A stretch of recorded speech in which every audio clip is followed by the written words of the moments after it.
ಕಾಲೇಜಿನ ವಿಶ್ರಾಂತ ಪ್ರಾಂಶುಪಾಲರಾದ ಡಾಕ್ಟರ್ ಎಚ್ ಮಾಧವ್ ಭಟ್ ಅವರು ನಮ್ಮ ಜೊತೆ ಸೇರಿಕೊಳ್ಳಿದ್ದಾರೆ.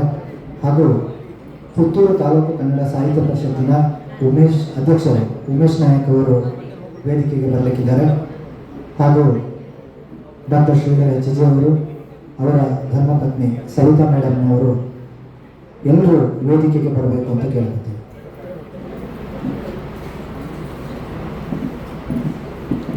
ಅತಿಥಿಗಳನ್ನು ಸ್ವಾಗತಿಸಲಿದ್ದಾರೆ TV9ನ ದಕ್ಷಿಣ ಕನ್ನಡದ ಕರೆಸ್ಪಾಂಡೆಂಟ್ ಆಗಿರುವಂತಹ ಅಶೋಕ್ ಪೂಜಾರಿ.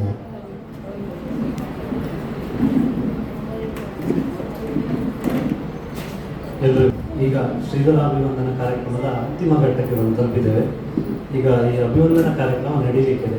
ಈ ಕಾರ್ಯಕ್ರಮದಲ್ಲಿ ವೇದಿಕೆ ಮೇಲೆ ವಿವೇಕಾನಂದ ಕಾಲೇಜಿನ ವಿಶ್ರಾಂತ ಪ್ರಾಂಶುಪಾಲರಾಗಿರ್ತಕ್ಕಂಥ doctor H Madhav Bhat sir ಇದ್ದಾರೆ. ಅವರನ್ನು ಈ ಕಾರ್ಯಕ್ರಮಕ್ಕೆ ಪ್ರೀತಿಯಿಂದ ಸ್ವಾಗತ ಮಾಡ್ತಿದ್ದೇವೆ.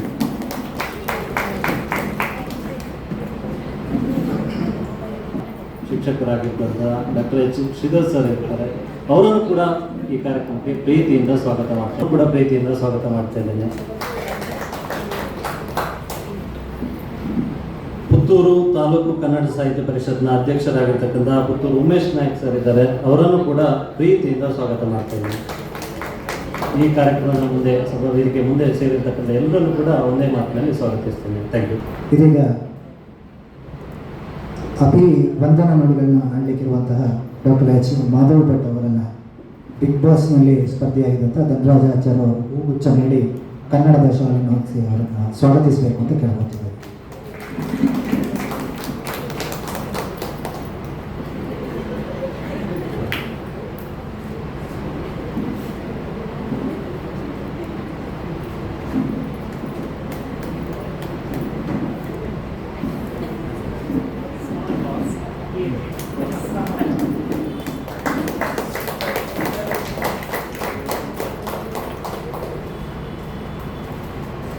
ಸವಿತಾ ಮೇಡಮ್ ಅವರನ್ನು ಕಾರ್ಯಕ್ರಮಕ್ಕೆ ವಿದ್ಯಾಲಕ್ಷ್ಮಿ ಬೆಳತಕ್ಕ ಅವರು ಶಾಲೆ ಹೊದಿಸಿ ಹೂವನ್ನು ನೀಡಿ ಸ್ವಾಗತಿಸಬೇಕೆಂದು ಕೇಳಿಕೊಳ್ತಿದ್ದೆ.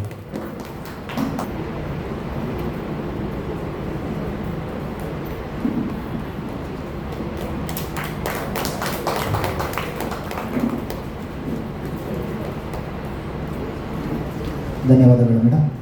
ಶ್ರೀಧರ್ ಸರ್ ಅವರ ಜೊತೆಗೆ ಬಹಳಷ್ಟು ಕಾಲ ಒಡನಾಟವನ್ನು ಇಟ್ಟುಕೊಂಡು ಜೊತೆಗೆ ಮಾಧವ್ ಭಟ್ ಸರ್ ಪ್ರಾಂಶುಪಾಲರಾಗಿದ್ದಾಗ ಅವರ ಹೆಗಲನೆಯಾಗಿ ನಿಂತಹ ಶ್ರೀಧರ್ ಸರ್ ಬಗ್ಗೆ ಅಭಿವಂದನ ನುಡಿ ಆಡೋದಕ್ಕಿದ್ದಾರೆ ವಿವೇಕಾನಂದ ಕಾಲೇಜಿನ ವಿಶ್ರಾಂತ ಪ್ರಾಂಶುಪಾಲರಾದ ಡಾಕ್ಟರ್ ಎಚ್ ಮಾಧವ್. ಅತ್ಯಂತ ಆತ್ಮೀಯರಾದಂತಹ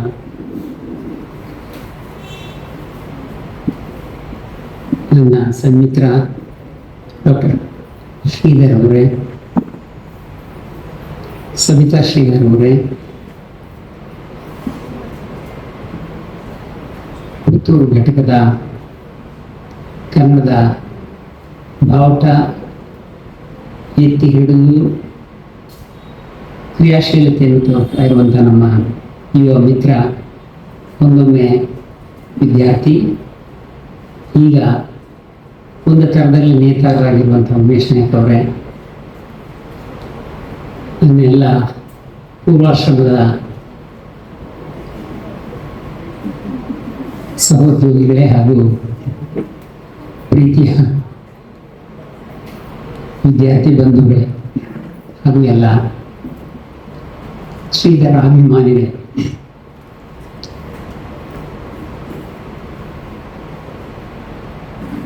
ಶಿವಪ್ರಸಾದ್ ಅವರು ಫೋನ್ ಮಾಡಿ ಮಧ್ಯಾಹ್ನದ ಹೊತ್ತಿಗೆ ಇದಕ್ಕೆ ಬರಬೇಕು ಅಂತ ಹೇಳುವಾಗ ನನಗೆ ನೇರವಾಗಿ ಕಂಡದ್ದೇನು ಅಂತಂದರೆ, ನಮ್ಮ ಕಾಲೇಜಲ್ಲೂ ಹಾಗೆ ಯಾರು ದೊಡ್ಡ ದೊಂಡೆ ಇರುತ್ತದೆ ಅವರಿಗೆ ಊಟ ಆದಮೇಲೆ ಪಾಠ, ಅದೊಂಥರದ ಚಾಲೆಂಜ್. ಅವ್ರು ನಿದ್ದೆ ಮಾಡ್ತೇವೆ ಅಂತ ನಾವು ನಿದ್ದೆ ಮಾಡ್ಲಿಕ್ಕೆ ಬಿಡುವುದಿಲ್ಲ ಅಂತ, ಒಮ್ಮೊಮ್ಮೆ ನಾವು ಗೆಲ್ಲೋದು, ಒಮ್ಮೊಮ್ಮೆ ಅವರು ಗೆಲ್ಲೋದು, ಈ ಪಂದ್ಯಾಟ ನಡೀತಾ ಇರುತ್ತದೆ. ಎರಡನೇದಾಗಿ ನಮ್ಗೆ ಗೊತ್ತಿರೋ ಹಾಗೇನೆ ಶ್ರೀಧರ್ ಅವರ ಯಾವುದೇ ಕಾರ್ಯಕ್ರಮ ಇದ್ದದಿದ್ರೂ ಕೂಡ ಅದರಲ್ಲಿ ಭಾಗವಹಿಸುವುದಕ್ಕೆ ಸಂತೋಷ ಪಡುವಂತಹ ಹಲವಷ್ಟು ಮಂದಿ ಇದ್ದೀರಿ ನೀವು. ನಾನು ಕೂಡ ಈ ಕಾರ್ಯಕ್ರಮದಲ್ಲಿ ಅದಲ್ಲದೇ ಇದ್ರೂ ಕೂಡ ಸಭಿಕನಾಗಿ ಭಾಗವಹಿಸಬೇಕಿತ್ತು. ಆದರೆ ನಿಮ್ಮೆಲ್ಲರ ಹುನ್ನಾರ ಏನು ಅಂತಂದರೆ, ಇವರೊಟ್ಟಿಗೆ ಸುಮಾರು 40 ವರ್ಷ ಇದ್ದಂತಹ ಸಾಹಚರ್ಯ ಏನಿದೆ, ಸಖ್ಯ ಏನಿದೆ, ಅದರ ನೆಲೆಯಲ್ಲಿ ಒಳ್ಳೆಯ ಮಾತನ್ನೇ ಆಡಿಯಾರು ಅನ್ನುವಂಥ ಭರವಸೆಯಿಂದ ನೀವು ನನ್ನನ್ನು ಕರೆದಿರೋದಕ್ಕೆ ನಿಮಗೆ ನನ್ನ ಕೃತಜ್ಞತೆಯನ್ನು ಹೇಳ್ತಾ ಈ ಕಾರ್ಯಕ್ರಮವನ್ನು ನಡೆಸಬೇಕು, ಜರುಗಿಸಬೇಕು, ಆಯೋಜಿಸಬೇಕು ಅಂತ ಯಾರು ಯೋಜನೆ ಹಾಕ್ಕೊಂಡಿದ್ರು ಆ ಎಲ್ಲ ನನ್ನ ಕಿರಿಯ ಬಂಧುಗಳಿಗೆ, ವಿಶೇಷವಾಗಿ ಶ್ರೀಧರ ವಿದ್ಯಾರ್ಥಿಗಳಾದವರು, ಅಭಿಮಾನಿಗಳಾದವರು, ಅವರೆಲ್ಲರಿಗೂ ಕೂಡ ಮೊದಲಿಗೆ ನಾನು ಅಭಿನಂದನೆಯನ್ನು ಸಲ್ಲಿಸ್ತೀನಿ. ಇದನ್ನು ಯಾವ ಹಿನ್ನೆಲೆಯಲ್ಲಿ ಹೇಳುತ್ತೇನೆ ಅಂತ ಬೆಳಿಗ್ಗೆ ಆಡಿದ ಮಾತಿನ ಹಿನ್ನೆಲೆಯಲ್ಲಿ ನಾನು ಹೇಳ್ತಾ ಇದ್ದೇನೆ. ಶ್ರೀಯುತ ಪುರಂದರ ಭಟ್ರಲ್ಲಿ ನಿಂತಿದ್ದಾರೆ. ಅವರ ಕ್ರೋಧ, ಅವರ ವ್ಯಥೆ ಇವೆಲ್ಲ ನೋಡಿದ್ದೀರಿ. 80 ಮೀರಿದಂಥ ಪ್ರಾಯದಲ್ಲಿ ಅವರು ಮಾಡುತ್ತಾ ಇರುವಂತಹ ಕಾಯಕ ಏನಿದೆ, ಇದಕ್ಕೆ ಆನುಪಾತಿಕವಾಗಿ in fact you know that if you are putting some effort, there needs to be something of a result, proportionate. But unfortunate as it is, ಅವರು ಎಷ್ಟು ನಿಜವಾಗಿ ಅವರು ಕೂಡ ಪ್ರಯತ್ನವನ್ನು ಮಾಡುತ್ತಾರೆ, ಶ್ರಮವನ್ನು ವಹಿಸ್ತಾರೆ, ಅದಕ್ಕೆ ಏನೇನೂ ಸಾಲದು ಅಂತ ಹೇಳುವಂಥ ರೀತಿಯಲ್ಲಿ ಸಮಾಜದಿಂದ ಪುರಸ್ಕಾರ ಬೇಕಾಗಿಲ್ಲ. You don't need rewards, you need recognition for the things that you do in this society. ಅವ್ರು ಮಾಡ್ತಾ ಇರುವಂಥ ಕಾರ್ಯಕ್ಕೆ ನಿಜವಾಗಿ ಆದರೂ ಕೂಡ Puttur they should have celebrated his existence. ಅವರ ಕ್ರಿಯಾಶೀಲತೆ ಏನಿದೆ, ರೇಜ್ ಇಸ್ ಎ ನೋಬಲ್ ಇನ್ಸ್ಟಿಂಕ್ಟ್ ಅಂತ ಒಂದು ಮಾತಿದೆ. ಕೋಪ ಒಂದು ಉದಾತ್ತವಾದಂಥ ಒಂದು ಗುಣವಂತೆ, ಯಾರಿಗಿರಬೇಕು ಅವರಿಗೆ ಇರಬೇಕು ಮಾತ್ರ. ರೇಜ್ ಇಸ್ ಎ ನೋಬಲ್ ಇನ್ಸ್ಟಿಂಕ್ಟ್ ಅಂತ ಹೇಳೋದಕ್ಕೆ ಒಂದು ಸಲ ರಾಮ್ ಭಟ್ ಅವರಿಗೆ ಕೋಪ ಬಂದದ್ದನ್ನು ನಾವು ನೋಡಿದ್ದೇವೆ. ಪುರಂದರ ಭಟ್ ಅವರಿಗೆ ಆಗಾಗ ಬರುತ್ತಾ ಇದೆ, ಯಾಕಂತಂದ್ರೆ ಅವರ ವ್ಯಾಪ್ತಿ ಅಷ್ಟಿದೆ. ಅವರು ಹೇಳಿದಂಥ ಮಾತು, ಯಾಕಂತಂದ್ರೆ ಶ್ರೀಧರ್ ಅಂತವರಿಗೆ ಅಭಿನಂದನೆಯ ಕಾರ್ಯಕ್ರಮ ಮಾಡುವಂಥ ಸಂದರ್ಭದಲ್ಲಿ ಇಷ್ಟು ಜನ ಇರೋದಲ್ಲ, ಅವರು ಬಹುಶಃ ನಾನು ಭೇಟಿಯಾದಷ್ಟು ಮಕ್ಕಳನ್ನು ಭೇಟಿಯಾಗಿರ್ಲಿಕ್ಕಿಲ್ಲ. ನನ್ನದು ಗಿನ್ನಿಸ್ ಬುಕ್ ರೆಕಾರ್ಡ್ ಖಂಡಿತವಾಗಿಯೂ ಆಗಿದೆ, ನಾನು ಯಾರಿಗೂ ಹೇಳಿಲ್ಲ ಎಷ್ಟು ಮಕ್ಕಳನ್ನು ಭೇಟಿಯಾಗಿದ್ದೇನೆ ಅಂತ ಗೊತ್ತಿಲ್ಲ. ಅವರು ಕ್ಲಾಸಿನೊಳಗಲ್ಲದಿದ್ರೂ ಕೂಡ ಅಷ್ಟು ಮಕ್ಕಳನ್ನು ಖಂಡಿತವಾಗಿ ಹೊರಗೆ ಭೇಟಿಯಾಗಿರೋದ್ರಿಂದ ಅವರ impact, you are talking about the impact that he created on the students ಅಂತ ಹೇಳುವಾಗ ಅದಕ್ಕೆ ಸರಿಯಾದಂತಹ ಶೋಭೆ ತರುವಂತಹ ಕಾರ್ಯಕ್ರಮವೊಂದು ಆಗಬೇಕಿತ್ತು ಅಂತ ಹೇಳುವಂಥ ಅವರ ಆ ನಿಲುವು ಏನಿದೆ, ಆ ಬೇಸರ ಏನಿದೆ, ಅದಕ್ಕೆ ನಾವು ಕೂಡ ಸಂವಾದಿಯಾಗಿ ಬೇಸರವನ್ನು ಮಾತ್ರ ವ್ಯಕ್ತಪಡಿಸಬಹುದು ಅಷ್ಟೇ ಹೊರತಾಗಿ. ಇನ್ನು ಡಾಕ್ಟರ್ ತಾಳ್ತಜ ವಸಂತ್ ಕುಮಾರ್ ಹೇಳಿದ್ದು ಅದನ್ನೇ, ಎಲ್ಲಿ ಆಗಬೇಕಾಗಿತ್ತು. You come as a 22-23-year-old, as a 22-23-year-old boy to a place, you give your youth, you give your life, you give everything, your time, and it has to be in fact a noble kind of an exit, if not glorious. Vivekananda ಕಾಲೇಜನ್ನು ಈ ವೇದಿಕೆಯಲ್ಲಿ ದೂರೋದು ಸರಿಯಲ್ಲ ಅಂತ ಆಗದಿದ್ರು ಕೂಡ ಇಲ್ಲಿರುವಂಥ ಸಹೃದಯಗಳಿಗೆ you can very well vibrate with me. ಹಾಗಿರಬೇಕಿತ್ತು. ಹೀಗೆ ತಾಳ್ತಜ ವಸಂತ್ ಕುಮಾರ್ ಅವರು ಮೊದಲ ಬ್ಯಾಚಿನ ಸ್ಟೂಡೆಂಟ್ ಆಗಿರೋದ್ರಿಂದ ಅವರಿಗೆ ವಿವೇಕಾನಂದ ಪ್ರೋಟೋಟೈಪ್ ಒಂದು ಇವತ್ತು ಮನಸ್ಸಿನಲ್ಲಿದೆ, ಹೀಗಿರಬೇಕು ಅಂತ ಹೇಳಿಕೊಂಡು. ಮೂಲ ಪ್ರತಿ ಅದು ಅಲ್ಲಿದೆ. ಮತ್ತೆ ಮತ್ತೆ ಮತ್ತೆ ಮತ್ತೆ ಬಂದಂಥವರಿಗೆ ಅದು ಬೇರೆ ಬೇರೆ ರೂಪವನ್ನು ಪಡೆದು ವಿವೇಕಾನಂದ ಕಾಲೇಜ್ ಯಾತಕ್ಕೆ ಹೀಗೆ ವರ್ತಿಸ್ತಾ ಇದೆ ಅಂತ ಹೇಳುವಂತಹ ಮಾತಿದೆಯಲ್ಲ, ಅಥವಾ ಆ ವ್ಯಥೆ ಇದೆಯಲ್ಲ, ಇದನ್ನ ನಾವು ಕೇವಲ ಒಂದು ಸಂಸ್ಥೆಗೆ ಮಾತ್ರ ಆರೋಪಿಸಿ ಹೇಳಬಾರದು. We need to take it in our stride. ಯಾಕೆ ನಾನು ಇದು ಹೇಳಿದೆ ಅಂತಂದ್ರೆ, ನನ್ನ ಮನೆ ನಿಮ್ಮ ಮನೆಯೂ ಕೂಡ ಮೊದಲು ಹಾಗೆ ಇಲ್ಲ. ಹಾಗಿರೋದ್ರಿಂದ ಒಂದು ಸಂಸ್ಥೆ men may come and men May go, but I go on for ever. The institution goes. ಆದರೆ ಅಲ್ಲಿಯ ರೀತಿ ನೀತಿಗಳು ಬದಲಾದಂತಹ ಸಂದರ್ಭದಲ್ಲಿ ಬೇಸರ ಆಗುತ್ತದೆ. ಆದರೆ ವ್ಯಥೆ ಆಗೋದು ಎಲ್ಲಿ ಅಂತಂದ್ರೆ, ಯಾವುದನ್ನು ಮಾಡಬೇಕು ಅದು ಮಾಡದಿದ್ದಂತಹ ಸಂದರ್ಭದಲ್ಲಿ ವ್ಯಥೆ ಆಗುತ್ತದೆ. ಅದೇ ಕಾಲೇಜಿನಲ್ಲಿ ಎಂತೆಂಥ ಕಾರ್ಯಕ್ರಮಗಳನ್ನ, ವಿದಾಯ ಕಾರ್ಯಕ್ರಮಗಳನ್ನು ಮಾಡಿದ್ದೇವೆ. ಶ್ರೀಧರ್ ಅಂತವರು ಇಲ್ಲಿಗೆ ಬರುವಾಗ ಏನೂ ಆಗಿಲ್ಲದೆ ಒಬ್ಬ ಹುಡುಗ ಯಾಕಶ್ಚಿತ್ ವಿದ್ಯಾರ್ಥಿ ಆದಂಥವರು ಇಲ್ಲಿಗೆ ಬಂದು ಅಧ್ಯಾಪನಕ್ಕೆ ತೊಡಗಿ ತನ್ನ ಎಲ್ಲವನ್ನು ಆ ವಿವೇಕಾನಂದ ಕಾಲೇಜಿನ ಕ್ಯಾಂಪಸ್ಸಿಗೆ, ವಿದ್ಯಾರ್ಥಿಗಳಿಗೆ, ಸಂಸ್ಥೆಗೆ ಕೊಟ್ಟ ಮೇಲೆ ಅದು ಏನು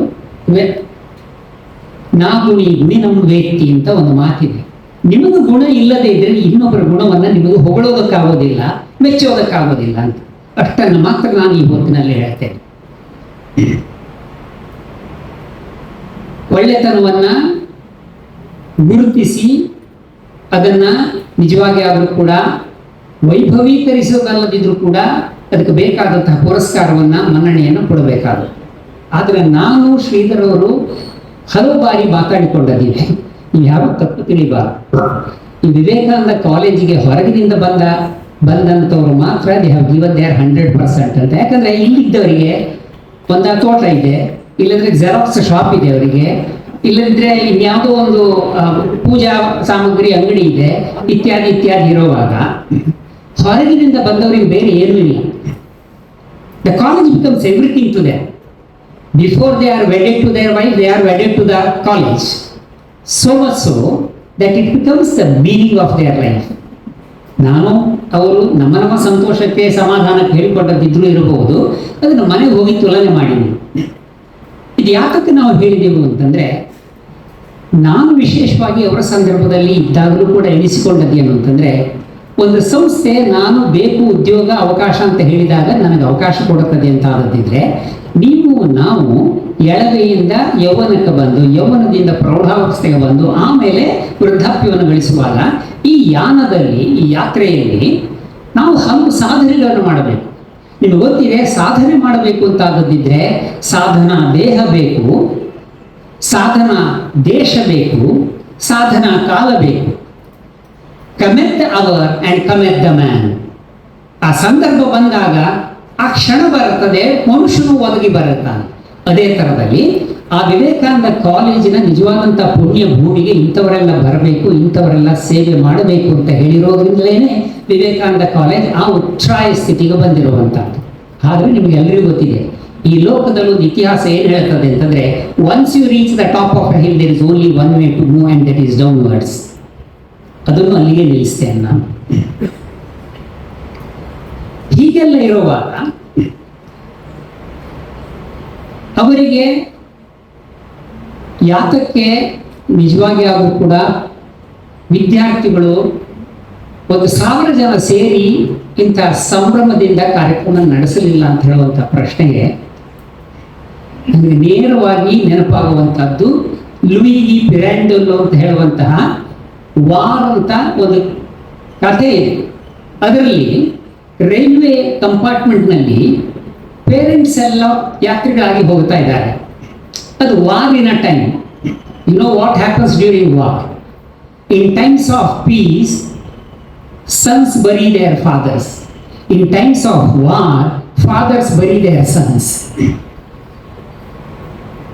ಈ ಎಲ್ಲ ಅಪ್ಪ ಅಮ್ಮಂದರು ಅದರಲ್ಲಿ ಕೂತ್ಕೊಂಡು ಹೋಗುವಂಥ ಸಂದರ್ಭದಲ್ಲಿ ಪರಸ್ಪರ ಮಾತಾಡಿಕೊಳ್ತಾ ಒಬ್ಬ ಒಂದು ಹೇಳುತ್ತಾನೆ, ನೀವು ಮಕ್ಕಳು ಹಾಗಾಗಬೇಕಿತ್ತು, ಹೀಗೆ ಮಾಡಬೇಕಿತ್ತು, ಇತ್ಯಾದಿ ಇತ್ಯಾದಿ. ಒಬ್ಬ ನನಗೂ ನಿಮಗೂ ಕಣ್ಕರಿಸುವಂತ ಒಂದು ಮಾತಾಡುತ್ತಾನೆ. Children do not belong to the parents, parents belong to the children ಅಂತ. ನಾವೆಲ್ಲ ಏನು ಹೇಳ್ಸಿದ್ದು ಅಂತಂದ್ರೆ, ನಾಯಿ ಒಟ್ಟಿಗೆ ನಾಯಿ ಬಾಲ ಹೋಗುತ್ತದೆ ಅಂತ. ನಿಜವಾಗಿ ನಾಯಿ ಬಾಲ ನಾಯಿಯನ್ನು ನೂಕೋದು.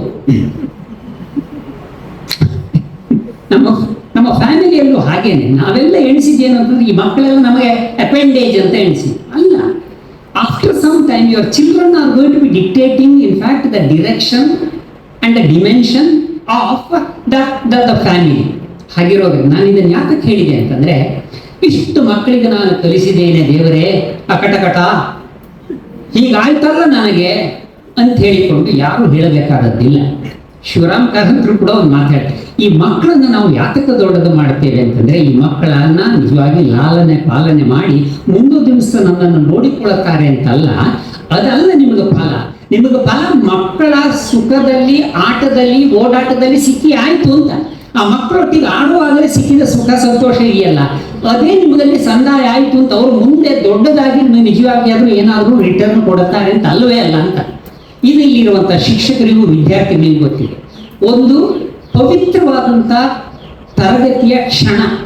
Even if of course the whole city of Puttur is burning, when you and I are going to be listening something of a wonderful story or go through a wonderful class, well, we have created that moment.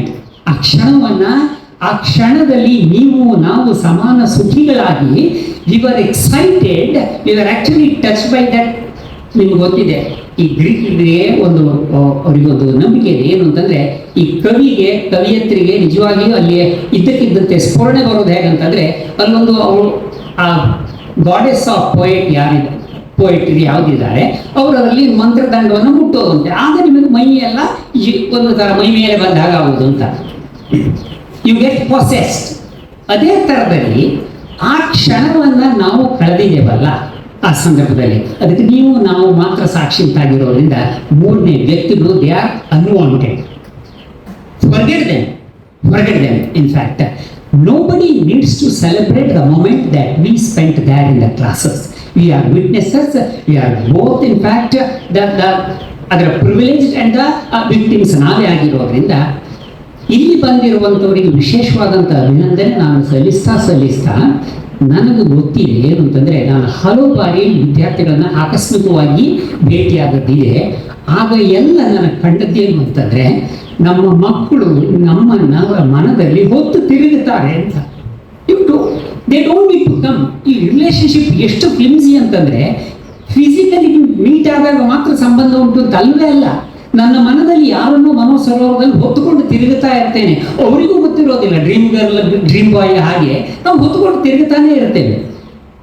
ಹಾಗಿರುವಾಗ ಇವತ್ತು ಅವರು ಬರಲಿಲ್ಲ ಅಂತಂದರೆ ಅದರ ಅರ್ಥ ಖಂಡಿತವಾಗಿ ಕೂಡ ನಾನು ಇದನ್ನು ಅವರ ಸಮಾಧಾನ ಕೇಳ್ತಾ ಇಲ್ಲ.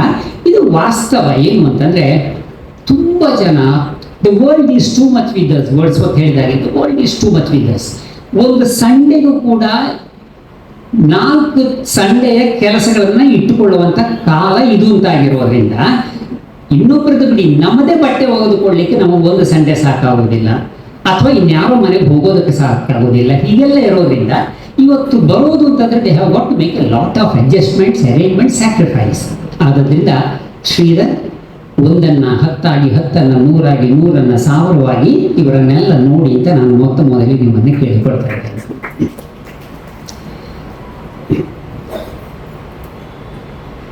ಇಷ್ಟು ಹೇಳ್ತಾ ಶ್ರೀಧರ್ ಅವರ ಬಗ್ಗೆ ಬೆಳಿಗ್ಗೆ ತುಂಬ ಜನ ತುಂಬ ಮಾತಾಡಿದ್ದಾರೆ. ಬಹುಶಃ ಹೇಳಬೇಕಾದ ಎಲ್ಲ ವಿಷಯವನ್ನು ಹೇಳಿಲ್ಲ ಅಂತ ನನಗೆ ಅನ್ನಿಸ್ತಾ ಇದೆ. ನಾನೇ ಹೇಳೋದಂತಾಗೋದಿದ್ರು ಕೂಡ ನನಗೆ ಶಿವಪ್ರಸಾದ್ ಫೋನ್ ಮಾಡುವಾಗ ಏನು ಹೇಳಿದರು ಅಂತಂದರೆ, ಸರ್ ನಾವೆಲ್ಲ ಆ ದಿವಸ ರಾತ್ರಿ ಬೆಂಗಳೂರಿಗೆ ನಮ್ಮ ಊರಿಗೆ ಹೋಗೋರು ನೈಟ್ ಬಸ್ನಲ್ಲಿ ಅಂತ ಹೇಳಿದರು. ಆದರೆ ನೀವೆಲ್ಲ ಬಹುಶಃ 8 ಗಂಟೆಗೆ 9 ಗಂಟೆಗೆ ಹೋಗ್ತೀರಿ, ನಾನು ಅದರ ಮೊದಲು ಬಿಡ್ತೇನೆ ನಿಮಗೆ.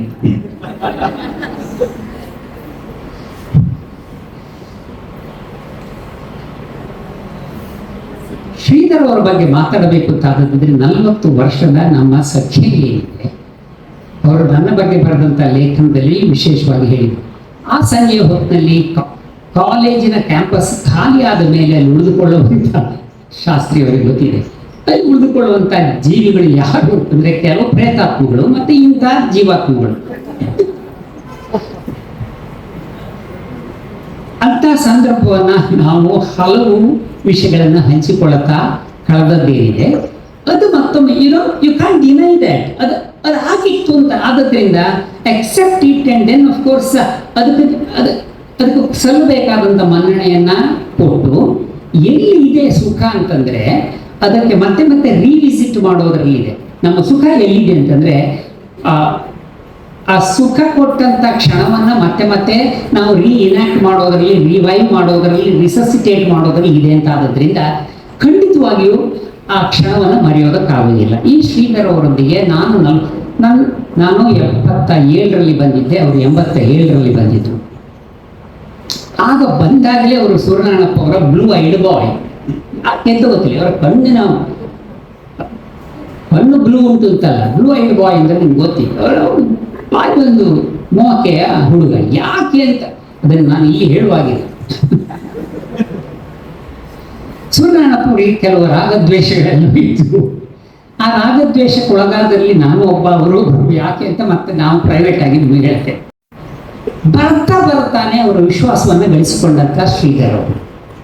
ಬಹುಶಃ ಅವ್ರು ಎಲ್ಲಿಂದ ಬಂದಿದ್ದಾರೆ, ಯಾರ ಶಿಷ್ಯ ಅಂತ ಹೇಳೋದ್ರಿಂದ ಅವರಿಗೆ ವಿಶೇಷವಾದಂಥ ಮನ್ನಣೆ ಗೌರವ ಕೊಟ್ಟಿದ್ದಾರೋ ಏನೋ ಗೊತ್ತಿಲ್ಲ. ಅದಕ್ಕಿಂತ ಹೆಚ್ಚು ನಾನು ಕಾಣುವಂಥದ್ದು ಅವರ ಇಂಟರ್ವ್ಯೂನಲ್ಲೇನೆ ಅವರಿಗೆ ತುಂಬ ಇಂಪ್ರೆಸ್ ಆಗೋದ್ರಿಂದ ನೇರವಾಗಿ ಈ ಕಾಲೇಜಿನಲ್ಲಿ ಬೇರೆ ಬೇರೆ ಥರದ ಲಿಟ್ಮಸ್ ಟೆಸ್ಟ್ ಇರುತ್ತದೆ. ಅದ್ರ ಬಗ್ಗೆ ಬೆಳಿಗ್ಗೆ ತಾಲ್ಕಜಿಯವರು ಕೂಡ ಹೇಳಿದರು. ನಿಮ್ಮನ್ನ ವಾರ್ಡನ್ ಮಾಡೋದು ಅಂತಂದ್ರೆ ಅದು ಹೇಗೂ ತಗೋಬಹುದು. ನನ್ನಂತವ್ರು ಜಾಣರು ಏನು ಮಾಡ್ತಿದ್ರು ಅಂತಂದ್ರೆ, ನೋಡಿ ಈ ವರ್ಷ ನೀವು ವಾರ್ಡನ್ ಆಗಬೇಕು ಅಂತ ಹೇಳಿದಾಗ, ಸರಿ ಇಲ್ಲ ಈ ವರ್ಷ ನನಗೆ ಮದುವೆ ಅಂತೇಳಿ 10 ವರ್ಷವೂ ಮದುವೆ ಹೆಸರು ಹೇಳಿ ನಾನು ತಪ್ಪಿಸಿಕೊಂಡಿದ್ದೀನಿ. ಮತ್ತೆ ಯಾಕೆ ಅಂತಂದ್ರೆ, the easiest way to become unpopular in the campus is to become the warden. ಎಷ್ಟೇ ಒಳ್ಳೆಯವರಾದ್ರು ಕೂಡ ನನಗೆ ಗೊತ್ತಿದೆ, ಸವಿತಕ್ಕ ಮತ್ತೆ ಶ್ರೀಧರ್, ಗಾಯತ್ರಿ ಅಂತ ಹೇಳೋ ಹುಡುಗಿ ಅಂತ ಕಾಣ್ತದೆ. ಅವಳಿಗೆ ಸೌಖ್ಯ ಇಲ್ಲದೆ 1 ತಿಂಗಳು ಕಟ್ಟಲೆ ಇದ್ದಾಗ ವೆಂಜಿ ಮಾಡಿ ಕೊಡತಾ ಇದ್ದಂಥ ಸಂದರ್ಭದಲ್ಲಿ ನಾನು ಹೋದಾಗ ಇವಳ್ಯಾಕೆ ಇಲ್ಲಿ ಊಟ ಮಾಡ್ತಾಳೆ ಅಂತ ಕೇಳಿದಾಗ ಅವ್ರು ಹಾಗೆ ಮಾಡೋದು ಅಂತ ನನಗೆ ಮತ್ತೆ ಅರ್ಥ ಆಯ್ತು. ಅವ್ರು ಎಷ್ಟೇ ಒಳ್ಳೆ ಕೆಲಸ ಮಾಡಿದ್ರು ಕೂಡ ವಾರ್ಡನ್ ಆಗಿರುವಂಥದ್ದು ಅಂತಂದ್ರೆ ನಿಮ್ಗೆ ಗೊತ್ತಿದೆ, ಅಲ್ಲಿ ಬೇರೆ ಬೇರೆ ಥರದ ವ್ಯಕ್ತಿಗಳೆಲ್ಲ ಇರುತ್ತಾರೆ. ಹಾಗಿರೋದ್ರಿಂದ ಅವರಿಗೆ ಅವ್ರದೇ ಆದಂಥ ಎಜೆಂಡಾ ಇದೆ. ಆದರೆ ನಿಷ್ಕಳಂಕವಾಗಿ ಬರೋದು, ವಿಶೇಷವಾಗಿ ಅವರು ಲೇಡೀಸ್ ಹಾಸ್ಟೆಲ್ನ ವಾರ್ಡನ್ ಮಾತ್ರ ಅಲ್ಲ, 2ಕ್ಕೂ ವಾರ್ಡನ್ ಆಗಿದ್ದರು. ಅವರು ಬರುವಂಥ ಸಂದರ್ಭದಲ್ಲೆಲ್ಲ ಹೆಚ್ಚಿನ ಸಂದರ್ಭದಲ್ಲಿ ಲೇಡೀಸ್ ಹಾಸ್ಟೆಲ್ ಮಾತ್ರ ಇದ್ದದ್ದು ಇನ್ನೊಂದು ವಿಷಯ. ಆದರೆ ನಿಮ್ಗೆ ಗೊತ್ತಿದೆ, ಲೇಡೀಸ್ ಹಾಸ್ಟೆಲ್ನ ವಾರ್ಡನ್ ಆದಂಥ ಜೆಂಟ್ಸ್ ಸ್ಟಾಫಿನ ಬಗ್ಗೆ ಯಾವಾಗಲೂ ಜೆಂಟ್ಸ್ ಹುಡುಗರಿಗೆ ಅಸೂಯೆ ಮತ್ತೆ ಕೋಪ. ಹಾಗಾಗಿ ಕಾಯ್ತಾನೆ ಇರ್ತಾರೆ ಯಾವಾಗ ಹಿಡಿಬೇಕು ಅಂತ. ಹಾಗೆ ಯಾರ್ಯಾರೋ ಮಾಡಿದ ತಪ್ಪಿಗೆ ಇವರಿಗೆ ತಲೆದಂಡ ಒಪ್ಪಿಸುವಂತ ಸಂದರ್ಭ ಬಂದದ್ದಿದ್ರು ಕೂಡ ಅವರನ್ನು ನಿಜವಾಗಿ ಆದರೂ ಕೂಡ ಬಚಾವ್ ಮಾಡಿದ್ದು ಯಾವುದು ಅಂತಂದ್ರೆ, ನಿಷ್ಪಕ್ಷಪಾತವಾಗಿ ಅವರು ನಡೆದುಕೊಂಡದ್ದು. ಆಮೇಲೆ ಎಲ್ಲಿ ಸಂವೇದನೆ ತೋರಿಸಬೇಕು ಅಲ್ಲಿ ಸಂವೇದನೆ ತೋರಿಸಿದ್ದು. ಆಮೇಲೆ ನಾನು ಅವರಿಗೆ ಆಗಾಗ ತಮಾಷೆ ಮಾಡೋದಿದೆ, ನೀವೊಂದು 10 ವರ್ಷ ವಾರ್ಡನ್ ಆಗಿ ಮಾರಿದ್ರೆ ನೀವು ಯಾವ ವಿಷಯವೂ ಕೂಡ ಅದನ್ನು ಪರೀಕ್ಷೆ ಮಾಡದೆ ಬಿಡುವುದಿಲ್ಲ, ನೀವು ಹಾಗೆ ತಗೊಳ್ಳೋದಿಲ್ಲ. ನಾವು ಏನು ಹೇಳಿದ್ರು ಕೂಡ ಅದ್ರ ಬುಡಕ್ಕೆ ಹೋಗಬೇಕು. ಅವರಿಗೆ ತನಿಖೆ ಮಾಡೋದು ಯಾವಾಗಲೂ ಇರ್ತದೆ. ಯಾಕಂತಂದ್ರೆ ಹಾಗೆ it's an integral part of the hostel life for both the teachers and the students. ಹೀಗಿರುವಾಗ ಅವರನ್ನ ನಿಜವಾಗಿ ಅವರು ಕೂಡ ಮೆಚ್ಚಿಕೊಳ್ಳಬೇಕಾದದ್ದು ಯಾತಕ್ಕೆ ಅಂತಂದ್ರೆ, ಶಿಸ್ತನ್ನ ಹಾಳಾಗುತ್ತಾ ಇದ್ದಂಥ ಶಿಸ್ತನ್ನ ಯಾವ ಥರದಲ್ಲಿ ನಿಜವಾಗಿ ಆದರೂ ಕೂಡ ಹಿಂದೆ ತೆರೆದಿರುವಂಥ, ಕೆಲವೊಮ್ಮೆ ಕಠಿಣ ಕಠೋರ ಅಂತ ಆಗುತ್ತಾ ಇತ್ತು. ನನಗೆ 1-2 ಸಲ ಕಂಡದಿದೆ. ಅವರು ಬೈಯುವ ಸಂದರ್ಭದಲ್ಲಿ ಅಪ್ಪ ಮನೆಗೂ ಬೈತಿದ್ರು. ಅವರ ಶಿಸ್ತಿನ ಮಟ್ಟ ಹಾಗೆ ಏನು ಅಂತಂದ್ರೆ, ಈ ಅಪ್ಪ ಅಮ್ಮನ ಮಕ್ಕಳಲ್ಲ ಇವು ಅಂತ ಹೇಳಿಕೊಂಡು ಅವರಿಗೆ ಇರ್ಬೋದು. ಹಾಗಲ್ಲ, ಅವ್ರಿಗೆ ಗೊತ್ತಿತ್ತು ಮಕ್ಕಳ ಎದುರಿನಲ್ಲಿ ಪೇರೆಂಟ್ಸ್ ಎದುರಲ್ಲಿ ಮಕ್ಕಳನ್ನ ಯಾವ ಥರದಲ್ಲಿ ಟ್ರೀಟ್ ಮಾಡಬೇಕು ಅಂತ ಹೇಳ್ತಾ some of his measures could have been unpopular. I myself regretted, why is he that tough? I could afford to do that because I was never a warden. But if you become a warden, you need to know where to draw the line and how to toughen yourself ಅಂತ ಹೇಳೋದಕ್ಕೆ. ಆಮೇಲೆ ಅಷ್ಟು ವರ್ಷಗಳ ಕಾಲ ಏನಾದರೂ ಮಕ್ಕಳು ಹೋಗಿರ್ತನ ಮಾಡಿದರೆ ಒಬ್ಬರಿಗೆ ಕಣ್ಣು ತಪ್ಪಿಸಿಕೊಳ್ಳಿಕ್ಕಾಗ್ತಾ ಇರಲಿಲ್ಲ. ಇದು ಯಾಕೆ ಅಂತಂದ್ರೆ, ಏನೇ ವಿಷಯದಲ್ಲಿದ್ರೂ ಕೂಡ ತಳಸ್ಪರ್ಶಿ ಅಂತ ಅವರಿಗೆ ಸಾಹಿತ್ಯದಲ್ಲಿ ಮಾತ್ರ ಅಲ್ಲ, ಅವರಿಗೆ ಒಬ್ಬ ಬಿಹೇವಿಯರ್ನಲ್ಲಿ, ಅದರಲ್ಲೂ ಕೂಡ ವಿಶೇಷವಾಗಿ ಮಕ್ಕಳು ಎಲ್ಲಿ ದಾರಿ ತಪ್ಪುತ್ತಾರೆ ಅಂತ ಹೇಳುವಂತಹದ್ದು. ಹಾಗಾಗಿ ಏನೇ ನಿಮ್ಗೆ ಗೊತ್ತಿದೆ, ವಿವೇಕಾನಂದ ಕಾಲೇಜಿನ ಹಾಸ್ಟೆಲ್ಗೆ ಮಕ್ಕಳನ್ನ ಹಾಕೋದಕ್ಕೆ ಹೆತ್ತವರು ಹಾತೊರಿತಾ ಇದ್ರು, ಏನಾದರೂ ಮಾಡಿ ಅಲ್ಲಿ ಸೇರಿಸ್ತಾ ಇದ್ರು. ಯಾಕಂತಂದ್ರೆ ನಮ್ಮ ಮಕ್ಕಳು ಇಲ್ಲಿ ಸೇಫ್ ಅಂತ, ಎಷ್ಟು ಮಾತ್ರಕ್ಕೂ ಆರ್ಡನ್ಸ್ ಬೀಳೋದಿಲ್ಲ ಅಂತ. ಅವರೇ ನಿಜವಾಗಿ ಆದರೂ ಕೂಡ ತನ್ನ ಮನೆಯಲ್ಲಿ ಊಟ ಮಾಡ್ತಾ ಇದ್ರು. ನನಗೆ ಗೊತ್ತಿದೆ, ತನ್ನ ಮನೆಯಲ್ಲಿ ಹಾಸ್ಟೆಲ್ ಇದ್ದವರು ಅಲ್ಲಿದ್ದದ್ದು ಧರ್ಮಕ್ಕೆ ಸಿಕ್ಕಿದ ಊಟ ಅಂತ ಮಾಡುವಂತ ವ್ಯಕ್ತಿ ಅಲ್ಲ. ಅವರವರ ಮನೆಯಲ್ಲಿ ಅಷ್ಟಕ್ಕೆ ಸಾಲದಕ್ಕೆ ಬೇರೆ ಸಹೋದ್ಯೋಗಿಗಳು ಅವರ ಮನೆಯಲ್ಲಿ ಊಟ ಹಾಕುತ್ತಾ ಇದ್ರು.